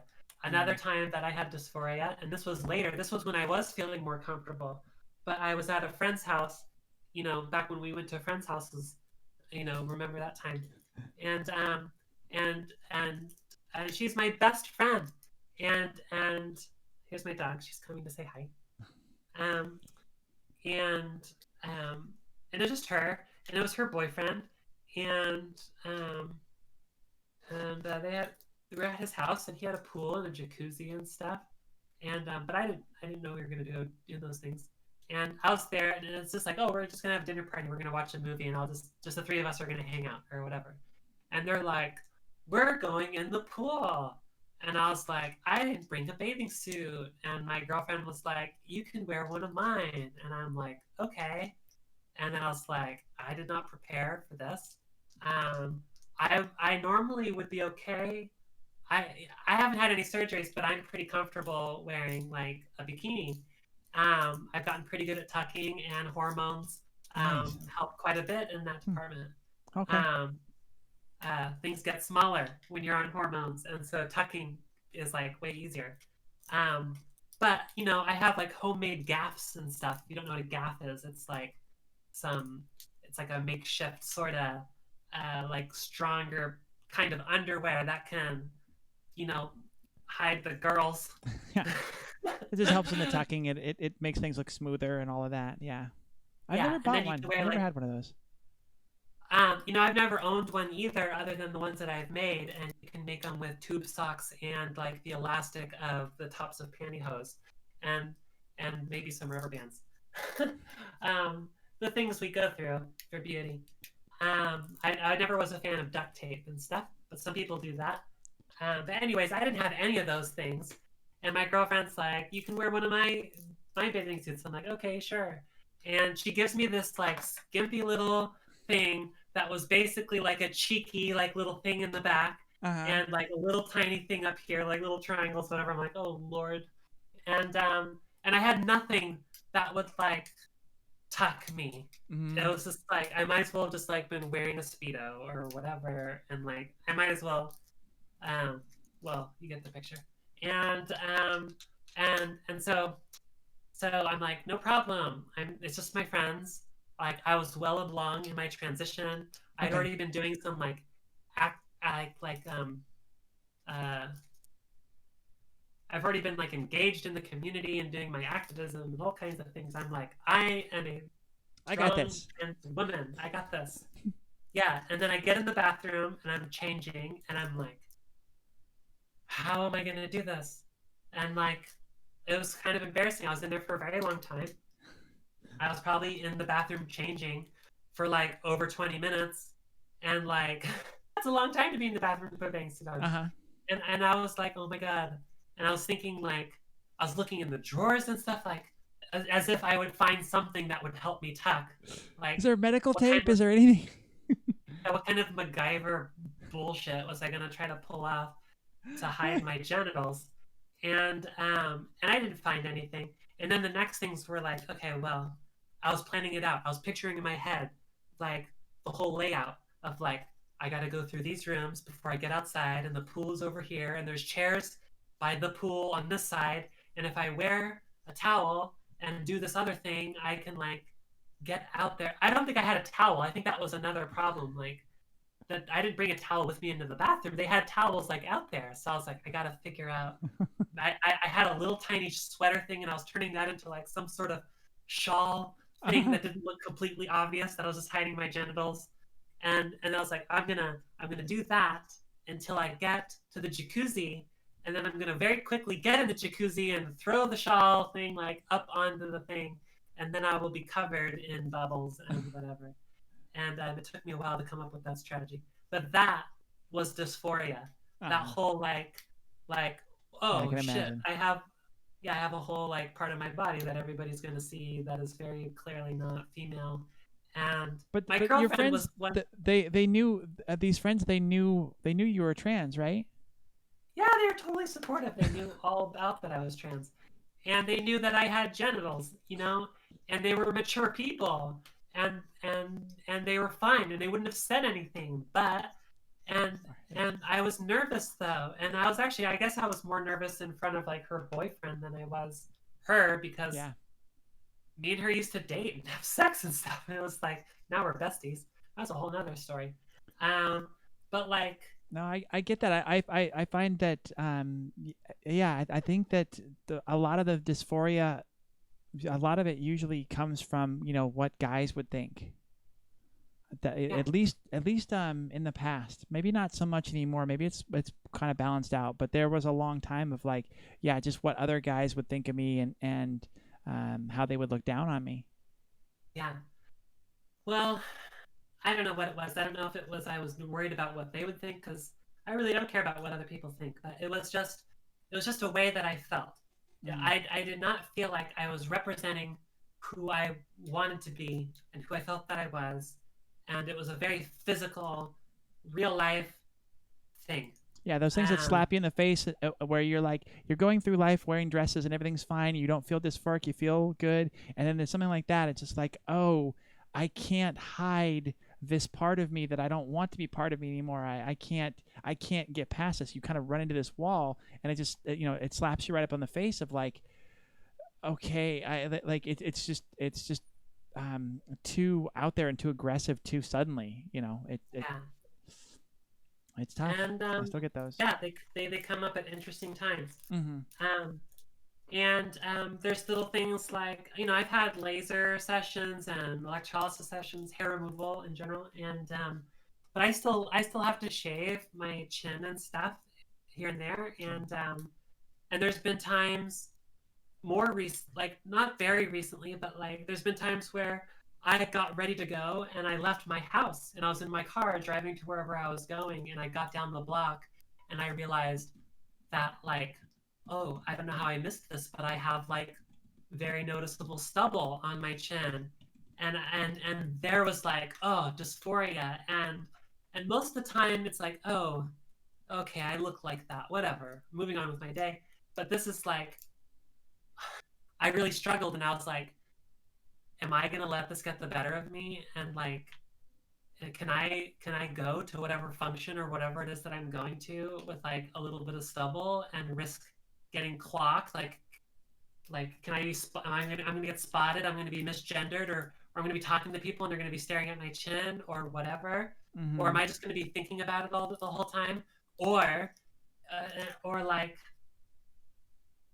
or is it just fine and I'm overplaying it or whatever? And I was like, while I was driving, I was like getting further and further away from home. And I actually like stopped the car and turned around, went all the way home so I could shave before I went off to like wherever. And it Uh-huh. felt so silly, but also at the same time, it was like, I felt good. I was like, you know what? This is who I am. This is what I want to be, and I feel better. I'm not going to be all anxious and weird the whole time because I'm worried or trying to hide or not looking at somebody directly or whatever. That's dysphoria. It's like, what stupid things do you do to hide, you know, features that maybe even no one notices or even cares about, but you know it and you care about it. Well, And I yeah, went that, all the that's a way key home and point did too. that. Those things, listening to that voice inside, and sometimes like, yeah, it's kind of silly to feel dysphoric about it and to worry about it. But if you know you're going to, then maybe it's worth taking the time to fix it. The thing is sort of like that story that happens for me is, going to work and working all day, and then afterwards wanting to go out right after, and go out to dinner or whatever, or on the way home stop in and go out here, and I'll look in the mirror somewhere. I'll go to the bathroom, I'll look in the mirror, and I'll be like, holy shit, that's what I look like right now.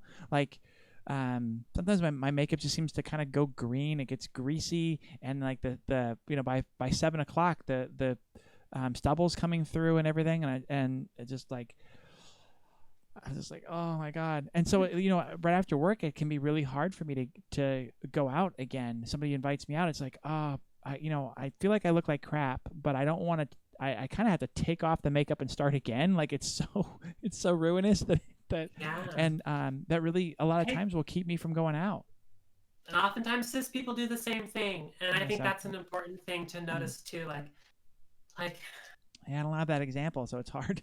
I don't have like, the women well, in my yeah, we life like that. don't, Well, often, like, as like trans people, like we're gonna look at that and be like, feel dysphoric, you Mm. know. But oftentimes cis people be like, oh, I look like crap. I just got off work. Like, I want to go home and freshen up. And then once you're home, you're like, actually, I just want to wear pajamas and I Yeah, don't want to go back out, because it's a whole to do. yeah, But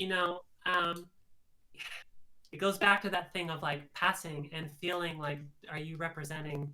And I don't want to say it's more, but I am like, for a trans person to put themselves up in a way that they feel like they can go out and be the person. It's almost like putting a whole costume on, right? If you're not used to, like, if you were, hmm you know yeah. It doesn't come naturally. it doesn't come naturally, and maybe you were a man all day and at night you want to go out and be a woman because you haven't transitioned full time or whatever. It could be a whole to do. And uh, and that's a whole added like weight to just being trans. And anytime you want to go out and stuff, it can be in all these extra steps. And thankfully, I'm at a place now where I don't feel that way very much. um, Hormones has helped a lot with that for me personally. Great. um, like right now, I'm not wearing any makeup or anything, and I feel comfortable doing that. I can be in public places and not feel like I have to do that. Mm. um, Although Yeah, I I like definitely feel like to. I can't. Like if I go out and I'm wearing anything feminine, I have to have the whole makeup and everything on. Yeah, I'm 50-50. If I'm going out, and I like getting dolled up. I like wearing makeup, Very much. but I mean, I have a 5-year-old daughter. I take care of a grandma that has dementia and stuff, and I got things to do. And sometimes it's too much work to get dolled up and to do all that. I like it. I enjoy it. But it's nice. I'm very happy that I'm in a place where I can feel like myself and Michelle and feel like a woman, and I'm at a place where dysphoric thoughts. I could go a whole day without feeling dysphoric or whatever, and I can go out and about without feeling like I needed to put on a costume. Yeah. You Oh, know, that's wonderful. I don't have to tuck, or I don't have to put on makeup or whatever. But I Hmm. wear dresses and things that hide, so I don't have to tuck and these kinds of things, whatever.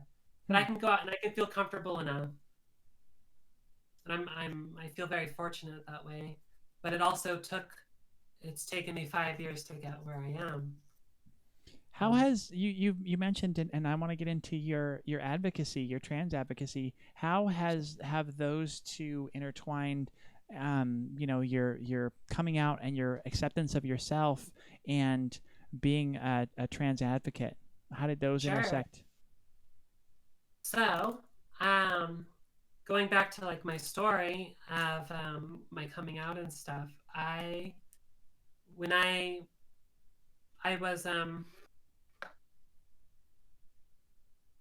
I was looking into hormones and things like that, and I was taking transitioning a lot more seriously. I was saying yes every night to the pushing the button, and it got to a point where I started taking hormones, and and that's, for me at least, hormones was definitely a point in which it was like, you better be pretty sure this is the road you're going down, because hormones have some irreversible effects.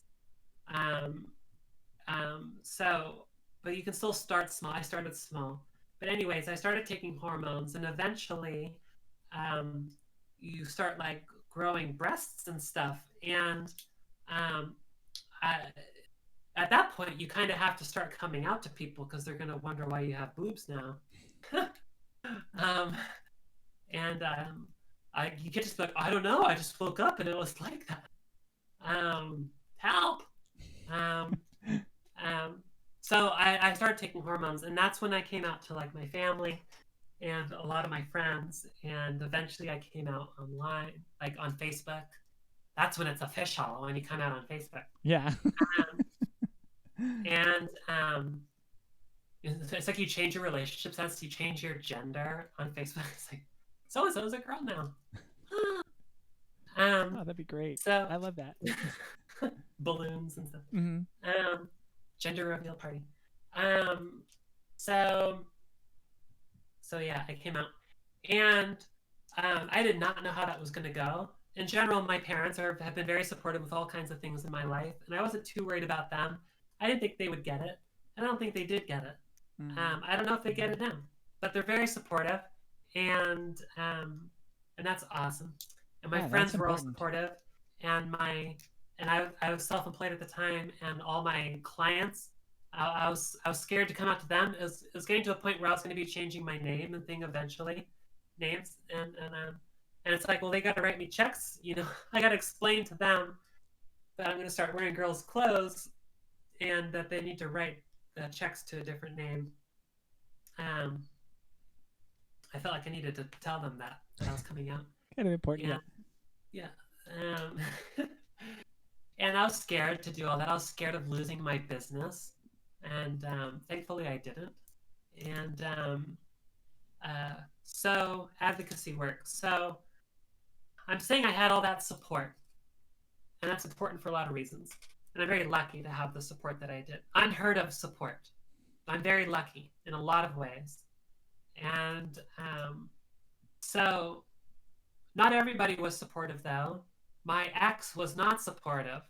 My ex that I was going through a custody battle with was not supportive, and her friends were not supportive. And I entered a custody situation in court as a male, and I had to come out in court, and that was a to do, especially since um, before I came out in court, my ex was outing me and was trying and had like proof. So one of her friends like saw me at Patty's all dolled up and like took pictures of me and sent them to her. And then she sent them to like my family and stuff before I even came out to them. Huh. And Wow. it was really terrible. Wow. And That's a rare thankfully person. everybody was really supportive and stuff, but it was like the elephant in the room because I hadn't come out and they weren't gonna like pry it out of me. And they could also see that I was dressing more and more androgynously and wearing more of these girly clothes and stuff. I wasn't wearing dresses then or anything, but here now was a picture of me in dresses and makeup, you know, like out on the town. And and she brought these pictures in court, you know, and was trying to draw me up as some kind of perverted person, Mm. you know, in court. And I was in court trying to display myself as a male, and I had my hair tied back in a ponytail, and I was in a suit and a tie, Yeah. and Wow. you know, trying to be a man. That's so And dirty. it was nasty. And thankfully, the courts didn't like go with her bullshit. Um, but they also didn't like tell her to shut up either, you know. Mm. And I reached a point where it was like, okay, this does not look good in court, and this does not look good for my daughter, who was still basically she was a newborn. She was like 6, 7, 8 months old, Okay. you know. So it And I wasn't was reaching affecting a her really, point. though. It was, well, no, it wasn't affecting her, not yet. But it Mm. was getting to a point where I was like, okay, if I transition now, then that's how she will know me. Versus I could wait until she's older and then transition, and it would be like doing a switcheroo on her, and who Yeah. knows how that would go. And then also, I was getting this pressure of like, this woman is trying to out me as some kind of perverted man, you know, in court. Um, and she even got CPS involved and stuff, and was telling them that I was doing all kinds of nasty things. And That's that's so that's the nightmare. That's the worst case that's the scenario. I nightmare. can't believe That's it. the nightmare. So here I am thinking like, okay, I either have to, I can't just say nothing and let her, you know, say all these things. Hmm. So I either have to like deny them and play it down that like, oh yeah, sure, I cross dress on the weekends, but like that's not a big deal, and I take care of my family and blah blah blah blah blah. Mm-hmm. Or I could own it and be like, actually, I'm coming out and I'm transgender, and like your whole story is shit. Mm-hmm. Um, um, Yeah, and and it's not a creepy thing like this is really who I am, and I'm gonna own it and yeah, do this right. so I was having pressure to. I felt like I should own it, and so Wow. I probably came out a little faster than I was planning, but like I said, I was going down that rabbit hole, and not one time did I say, "Whoa, am I taking this too far?" Every time I took a step down that rabbit hole, it felt right, and so I was like, "Here I am." It was kind of like ultimatum kind of moment, and I decided to come out, and I did, and I was taking hormones and stuff anyway, so it's like I gotta come out, and I came out in court, but a lot of nasty stuff was going on. And so I was like, I need a lawyer because this is serious stuff. Mm-hmm. And I had my therapist at the time, and I'm talking to her, and I'm like, you know, being in the LGBT community was totally new for me. It's not like I was gay my whole life, and then I was like, you know what? Actually, I'm gonna be even gayer and be trans. I was like, that's not a thing for me, at least, and that's not how it went down. And it was like I went from being like hetero, straight, I used to say there, I was like this hetero white male, my whole life, and all of a sudden I am a trans girl, and I had no community. I didn't have I take that back. I had my friends that were in the trans community, and we had our support groups and stuff. But now this was different. This wasn't like, oh, let's all talk about our feelings stuff. This was like you're in court, and we're talking about like whether you're going to be with your daughter or not and stuff, and we can all So like scary. give each other hugs and sing kumbaya and whatever, and feel about how we're going to feel about it. But like I need to have like the law, Mm. and who's going to help me there. And at the time in our town there was no LGBT center. There was some groups, but I didn't know of them very well, and they didn't exactly have services that were helpful for these kinds of things. And I was talking to my therapist about it, and she's like, who you need to talk to is this community of people like Pacific Pride, like up in Santa Barbara, and which is the whole other county away, by the way. It's like a 45-minute drive, and it's like, Mm. okay, well, like the first thing I thought of was like, you mean in this whole county there isn't anybody that could help me? Like I got to go out of county just to ask for help? Like that's crazy. And Yeah, so I that is did, pretty bizarre, especially since Ventura is sort of the bigger of the towns. Yeah, I think right? isn't Ventura bigger than Santa Barbara? I don't know. Maybe they're pretty equal, but I actually don't know about the towns themselves. The county, Ventura County, is probably bigger than Santa Barbara yeah. County. I don't know. But yeah, it's just bizarre that I just not moved to here. I have don't that know. support there. Yeah, there was nothing. At least if there was things, I didn't know how to find them. Right? It wasn't like, oh well, just go down to the Ventura LGBT Center and then they'll help you out. There was no Ventura LGBT Center. There is now, um, uh, and so you know, and even then, it's not near as robust as say the LA LGBT Center or something. Whereas if you're in a more metro area, I'm in like a suburban area over here, and so a suburb area. Did I say that right? Suburban Suburban, is a yeah, car. suburban's right. Okay, I'll take it. Um, so It passes. so um, so I'm like, I gotta go out of town for this, and then even then, it was like, okay, well, I called up this place and they recommended a lawyer, and she was not cheap, and they weren't like, oh, well, we have this grant program for people in your situation where we're gonna hook you up with like a lawyer because we're gonna fight the good fight and all that stuff. They were like, supportive, but it was like, oh, you still gotta pay for your lawyer, and it was not a cheap lawyer, and that's fine, whatever. And but this lawyer came recommended, and I don't know, maybe she was gay. I don't know. Obviously, she was an advocate for the LGBT community. Um, but as far as like trans law, she Mm. did not know very much about trans law. And also, she was out of county. She was like, I don't actually know like those judges that well either, and stuff. So she was like on my dime calling like San Francisco and Trying to talking do to like, research. yeah, she was doing research on how to deal with this trans business. and I was still just coming out and trying to learn that too. And it was like that got really expensive really fast, and I was like, whoa, whoa, this sucks. This whole being trans thing is turning into being really expensive because lawyers are expensive. Yeah, on top of all the And other things that we understand to be the expensive aspects of being trans. Oh my God, I can't imagine.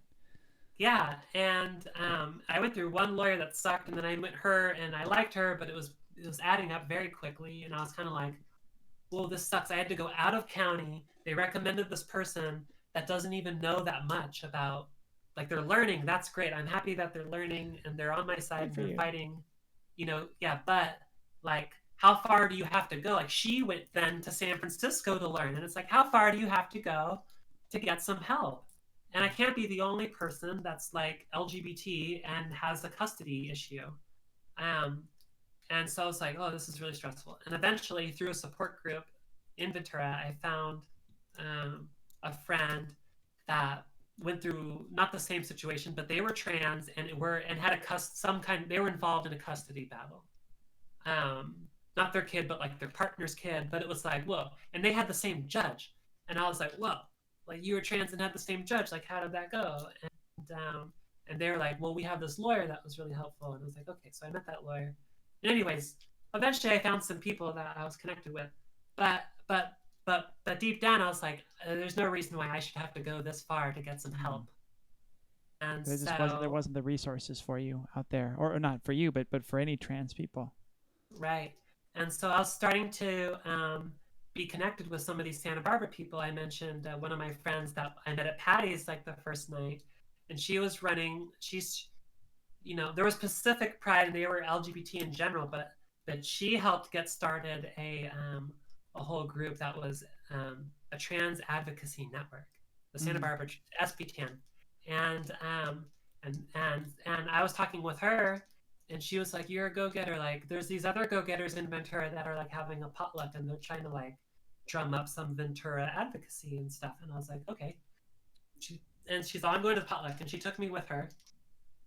And originally it was just for, I'm a guitarist, and I got there and we were thinking like, oh hey, maybe I could help them do a fundraiser and I could perform, and that could help raise money or whatever Yeah, get them music. And kickstarted, right? Yeah.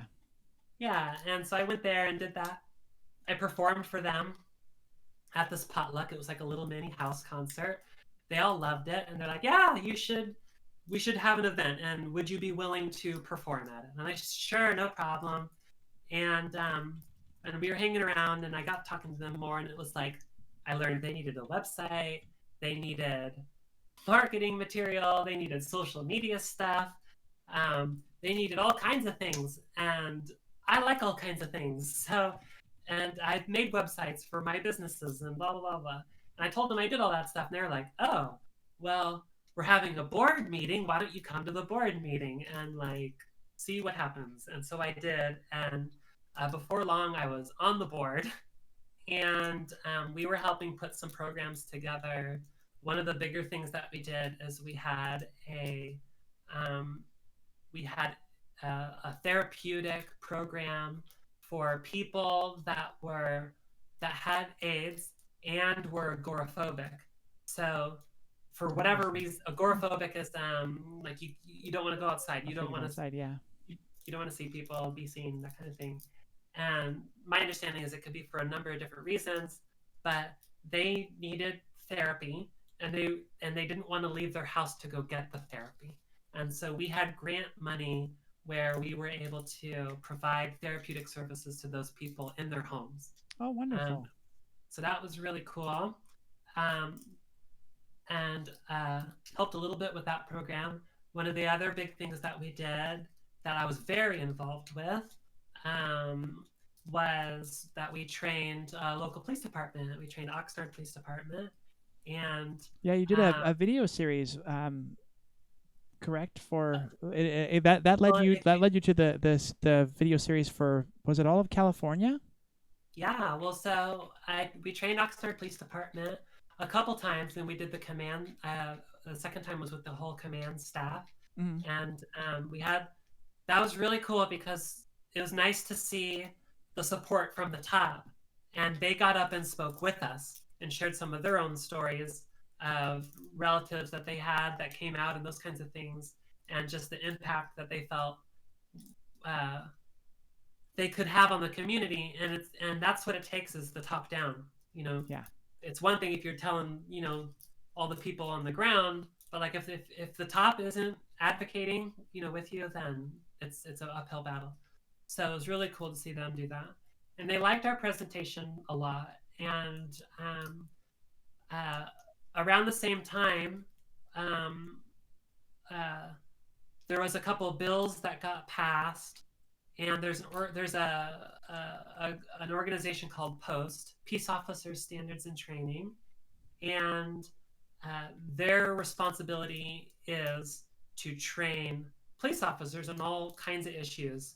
Um, uh, it could be social things like what we were doing. It could be things on more like tactical kind of stuff that police officers need to know how to do, or procedural things, or whatever. Yeah, just the training for how to handle a given situation, right? In all kinds of situations. Mm-hmm. And so they had by law, they were required to update some of their like racial bias training, and it was just cultural awareness training in general, and it all kind of got lumped together. They also have some trainings that are more specific, but this particular training was a more encompassing training that included race, religion, LGBT issues and gender and stuff, and even like disabilities. And so in general, it was like, how do you work with people that are different than you? Well, it sounds like it was another one of those situations in your life where it was like the kind of the right place at the right time. You had just done this training with Oxnard PD, and then they liked it and sent you up with this, and like it just seems like all the dominoes fell right into place at the right time to put you into this group, this panel, right? Yeah. Well, so Oxnard Police Department contacted Post, and they're like, "Hey, we just did some training that you guys might be interested in. Like, maybe we should send you the slides or whatever." And long story short is they just ended up sending me. We'll just send the Michelle. You'll send Michelle. And so I'm like, okay. And so I went down there and had to go down there like 3 or 4 times, and each time was for like 3 or 4 days. And I was sat on a panel with a lot of other really fantastic people, trainers from the Museum of Tolerance, retired like California judges. What's the judge at the top of the California, like Supreme Court judge? Chief Justice? I don't know. Would they have a Chief Justice? No, I don't. Anyways, it was like top judge of California. She was retired. She's since passed. Rest in peace. But there was a lot of really fantastic people in that. It's like a great group, yeah. Training. Yeah, and all together we kind of specialized in different things, and I was kind of representing the LGBT portion of that. And apparently they invited a whole bunch of people to come, and a lot of people just didn't come. They invited other LGBT people to represent, and I was the only one that ended up showing up. I don't know what to say about that. So all that weight fell on you. Yeah, pretty much. And I'm happy to say that my presence there, and I really helped push that there would be. It was a video training, so there was different scenes depicting different scenarios that police officers could run into, and I came up with a scene that would be, I thought, helpful for police officers to understand some of the perspective that trans people go through. And I came up with a scene that involved a trans woman and how to deal with the situation. And that wouldn't have happened had I not gone. So I'm really happy that I went and did that. And it was a lot of pressure, because it's like, why me? Why am I the one going and giving these trainings? And like, why didn't you get someone from like LA LGBT Center? And I don't know why someone from the LA LGBT Center wasn't there, but why not me? I was training local police department officers and stuff, and I was happy enough to get up there and share. And there's a point there that I want to make, and I tell this to all the trainings that I've done. And I've done public speakings at Ventura College. I've done public speakings for, I did a speaking at a Kaiser LGBT summit that was in front of like, I don't know, like 150 doctors or something like that. I've gotten up and talked about it. And what I always say, and I'll say here now too, is that I feel like I've had unheard of support, and my family is supportive, my friends are supportive, my clients are supportive, my colleagues are supportive. I have a job now, they're supportive. Everybody in my life has been supportive, except for my ex. People fight with their exes, whatever. Mm-hmm. That's that. But I've had the people that matter the most to me have all been very supportive, and so unfortunately, I can't say the same for almost any of my other friends. And some of them have had some good support too.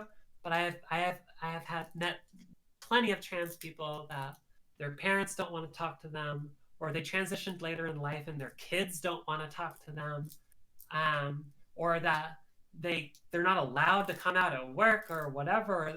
Technically, they could legally, but like, you know, who wants to take that to court? Yeah. Like if your boss ends up firing you, or you get the crap end of the deal at work because you transitioned, like you got to go fight that. And that's hard, as I've talked about. Mm-hmm. Like legal battles and trans issues are a whole wild west right now.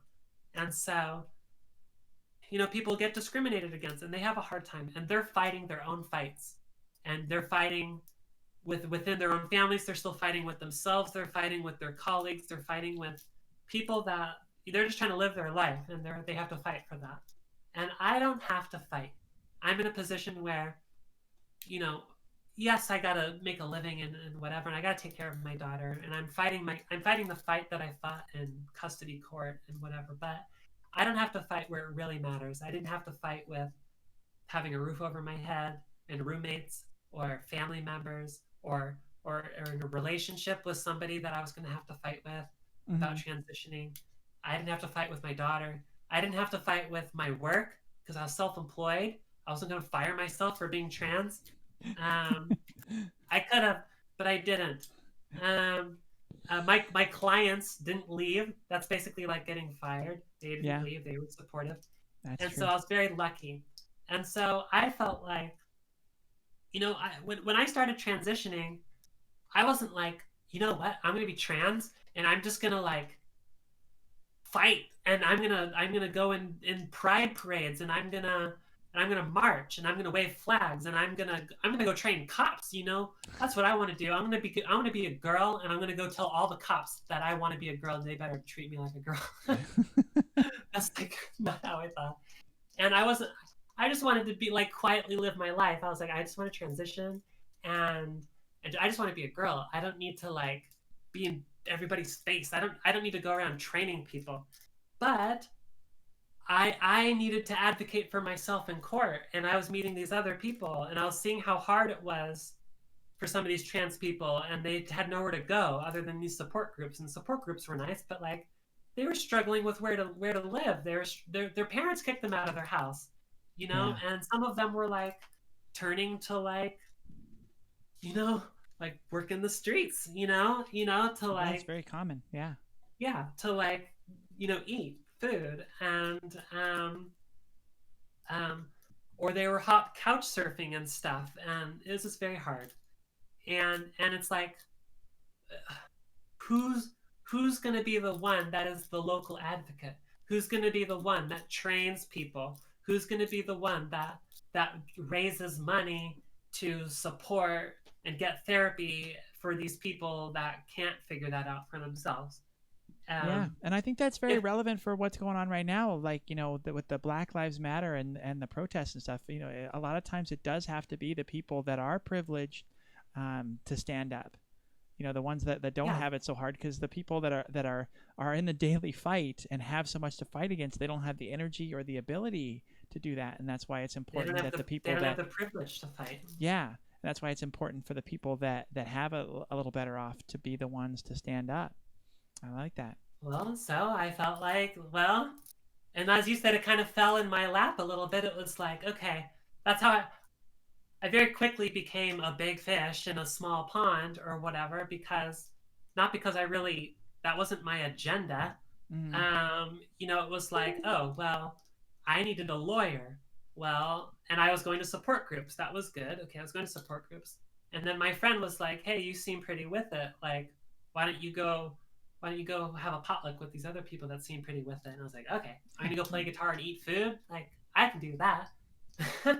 And I went and did that, and then they were all like scratching their heads trying to figure out how to do anything, and I was like, how to do that stuff? I can help you make a website. Like, sure.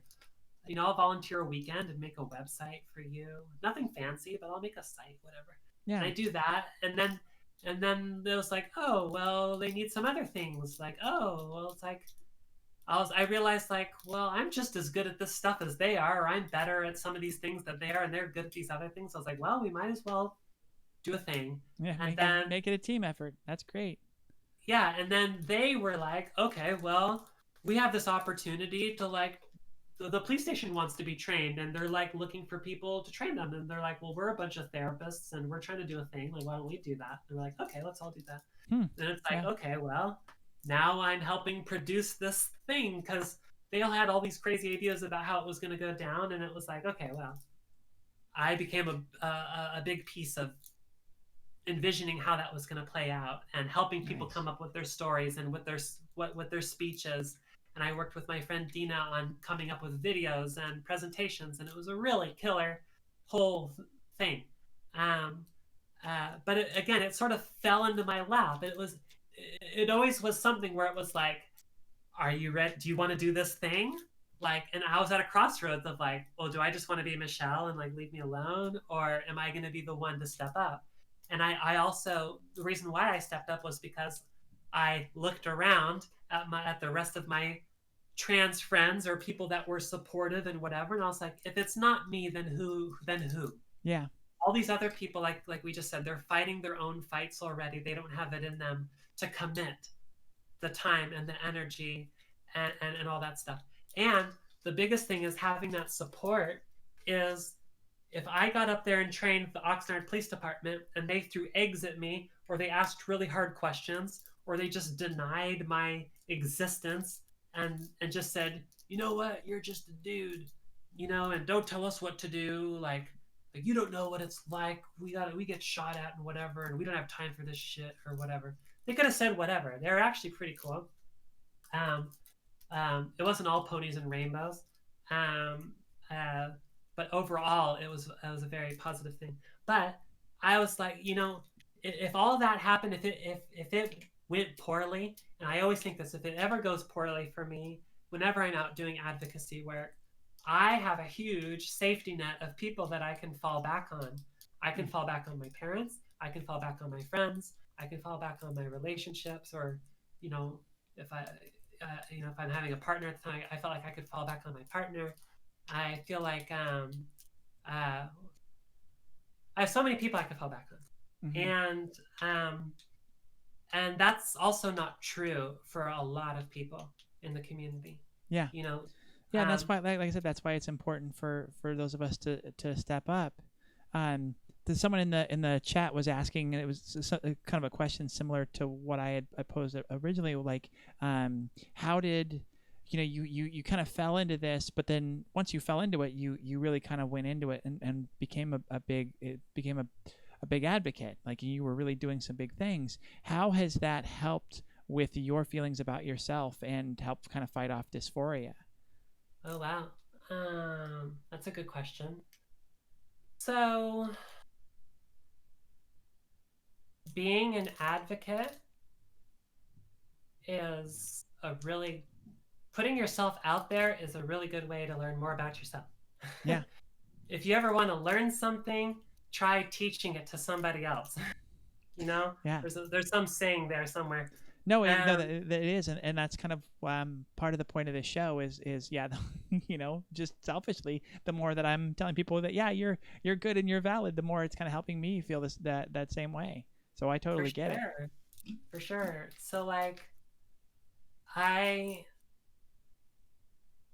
over time, I just got more comfortable. I'm not sure if my advocacy work has has had any direct effect on like dysphoria, but it has, indirectly, it has had a big effect on my confidence Mm-hmm. and knowing that I've made a difference for people. After I did that training in Oxnard Police Department, I had a line of people that wanted to come up and talk to me, and they were like, oh, I have a nephew that is transitioning, and I've never known how to like tell them that I support them and whatever. Like, what do I say, or what do I do, or they're confused, like who should I connect them with and stuff. And that was like so validating, you Nice. know Yeah. and where they're like, because they could have come up and like argued with me, but no, they were like, I'm so happy that you're doing what you're doing, and it's like, yes, I'm doing something good for people. Well, yeah, and And that's just another layer of validation for you. That's great. That not only like are they accepting you, but they're kind of putting you up there and asking you for help as sort of an yeah, expert, as someone that not only do they accept but they trust. I like that. yeah. And a lot of people say it's brave. It's so brave that you get up and do what you do. And I I don't know how I feel about the word brave. I feel like I'm just doing what I got to do to survive and live Yeah. my life the way I need to. I feel like, getting shot at is brave. Running after like someone who just robbed some lady or whatever, that's brave. Um, I guess it takes some bravery coming out. Um, you know, I wanted to make this point earlier, and I'm getting a little off track here a little bit, but like, you don't choose if you're transgender or not, but you do choose if you're gonna like live that way. If you're gonna you do choose if you're gonna come out. Uh, You do choose if you're gonna, you know, change your appearance or take hormones. You choose those things. You don't choose if you're trans. Um, but in a way, you kind of you don't you can't choose if you're trans, but you choose whether or not and to what degree to honor yourself, and to put yeah, yourself first and to really give in to what you need and to be true to that. There are exactly. different levels. That's why I think some people transition more than others because not all people need to go the full way to at least appease that and to feel better about themselves. But um, yeah, that's the big choice of how much do you want to to put into it and to allow yourself to to be to explore Exactly. all of that wonderful stuff. Totally. So that advocacy question though, advocacy, and has it helped your feeling comfortable with yourself? I would say it absolutely has. It's given me more confidence. Every time I get up and tell my story, and I did it again today, you're being an open book, and you're inviting yourself for conversation, and you get asked questions you've never been asked before, like, does your advocacy affect your dysphoria or not? And then that's another question. I had to sit there and think, has that affected me? And now you guys are witnessing right now me learn more about my journey as a Hmm. trans person. I'm growing as we speak, and so to me, doing this is advocacy. Yeah, I'm telling my story, and it does help. And I've yeah, been a guitar teacher for a long time, and so I'm no stranger to teaching, and my philosophies on teaching are the same on lots of different topics, whether I'm teaching guitar, whether I'm teaching trans issues, or whatever. And um, and trying to help other people with their unique problems and being an advocate and trying to learn and listen to what they have going on in their life, yeah, listening to their stories, how they've been kicked out or whatever, and stepping up and trying to help them any way you could. I've had friends that were really down on their luck, and I couldn't help them with all their problems, but I could pick them up and take them out to dinner that night, you know, and when they couldn't afford to do that, and yeah. I couldn't Be really be afford there it for either. them. Like, Any little act of compassion and support. yeah, I Yeah, mean, it's some of good. these people, it's like it got to a point where it's like, if they just felt safe for a few hours and had something to eat, they felt better that Yeah, day, and so. I would try to give. I've done that a number of times, and um, it helps me. It Yeah. helps me knowing, I don't feel guilty that I have privilege, but it's what you do with that privilege, and I Nice. have Yeah. privilege of having a family that can help take care of me at the times that I needed it, and the friends and all that stuff that I've already mentioned. But, so that was like, if not me, then who? Who's going to do this advocacy work? So I started doing that. Yeah, that's wonderful. Well, And for other reasons, I should say, for other reasons, I have had to put some of that advocacy work on the side. I'm still presenting, here and doing these kinds of things when I can. But lately, I now have my daughter, more,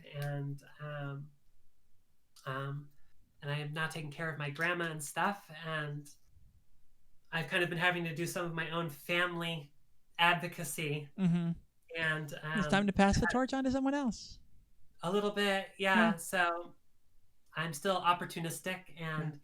and if people need help, I do what I can. But these days, I haven't done a police training in a little while, but I'm happy to do public speakings when I can. And also through my music, Melody Bird has performed quite a number of times for different LGBT events, Mm. and I'm always happy to do that kind of thing too. Well, that's wonderful, and thank you again for coming on this show and being willing to share Oh, your for sure. story and give us all that insight into everything that's happened for you and those wonderful little tools that you have and how the advocacy has helped you. And I know you don't have a lot of time for it now, but I hope in the future you can get back into it and continue being a guiding light for all of us.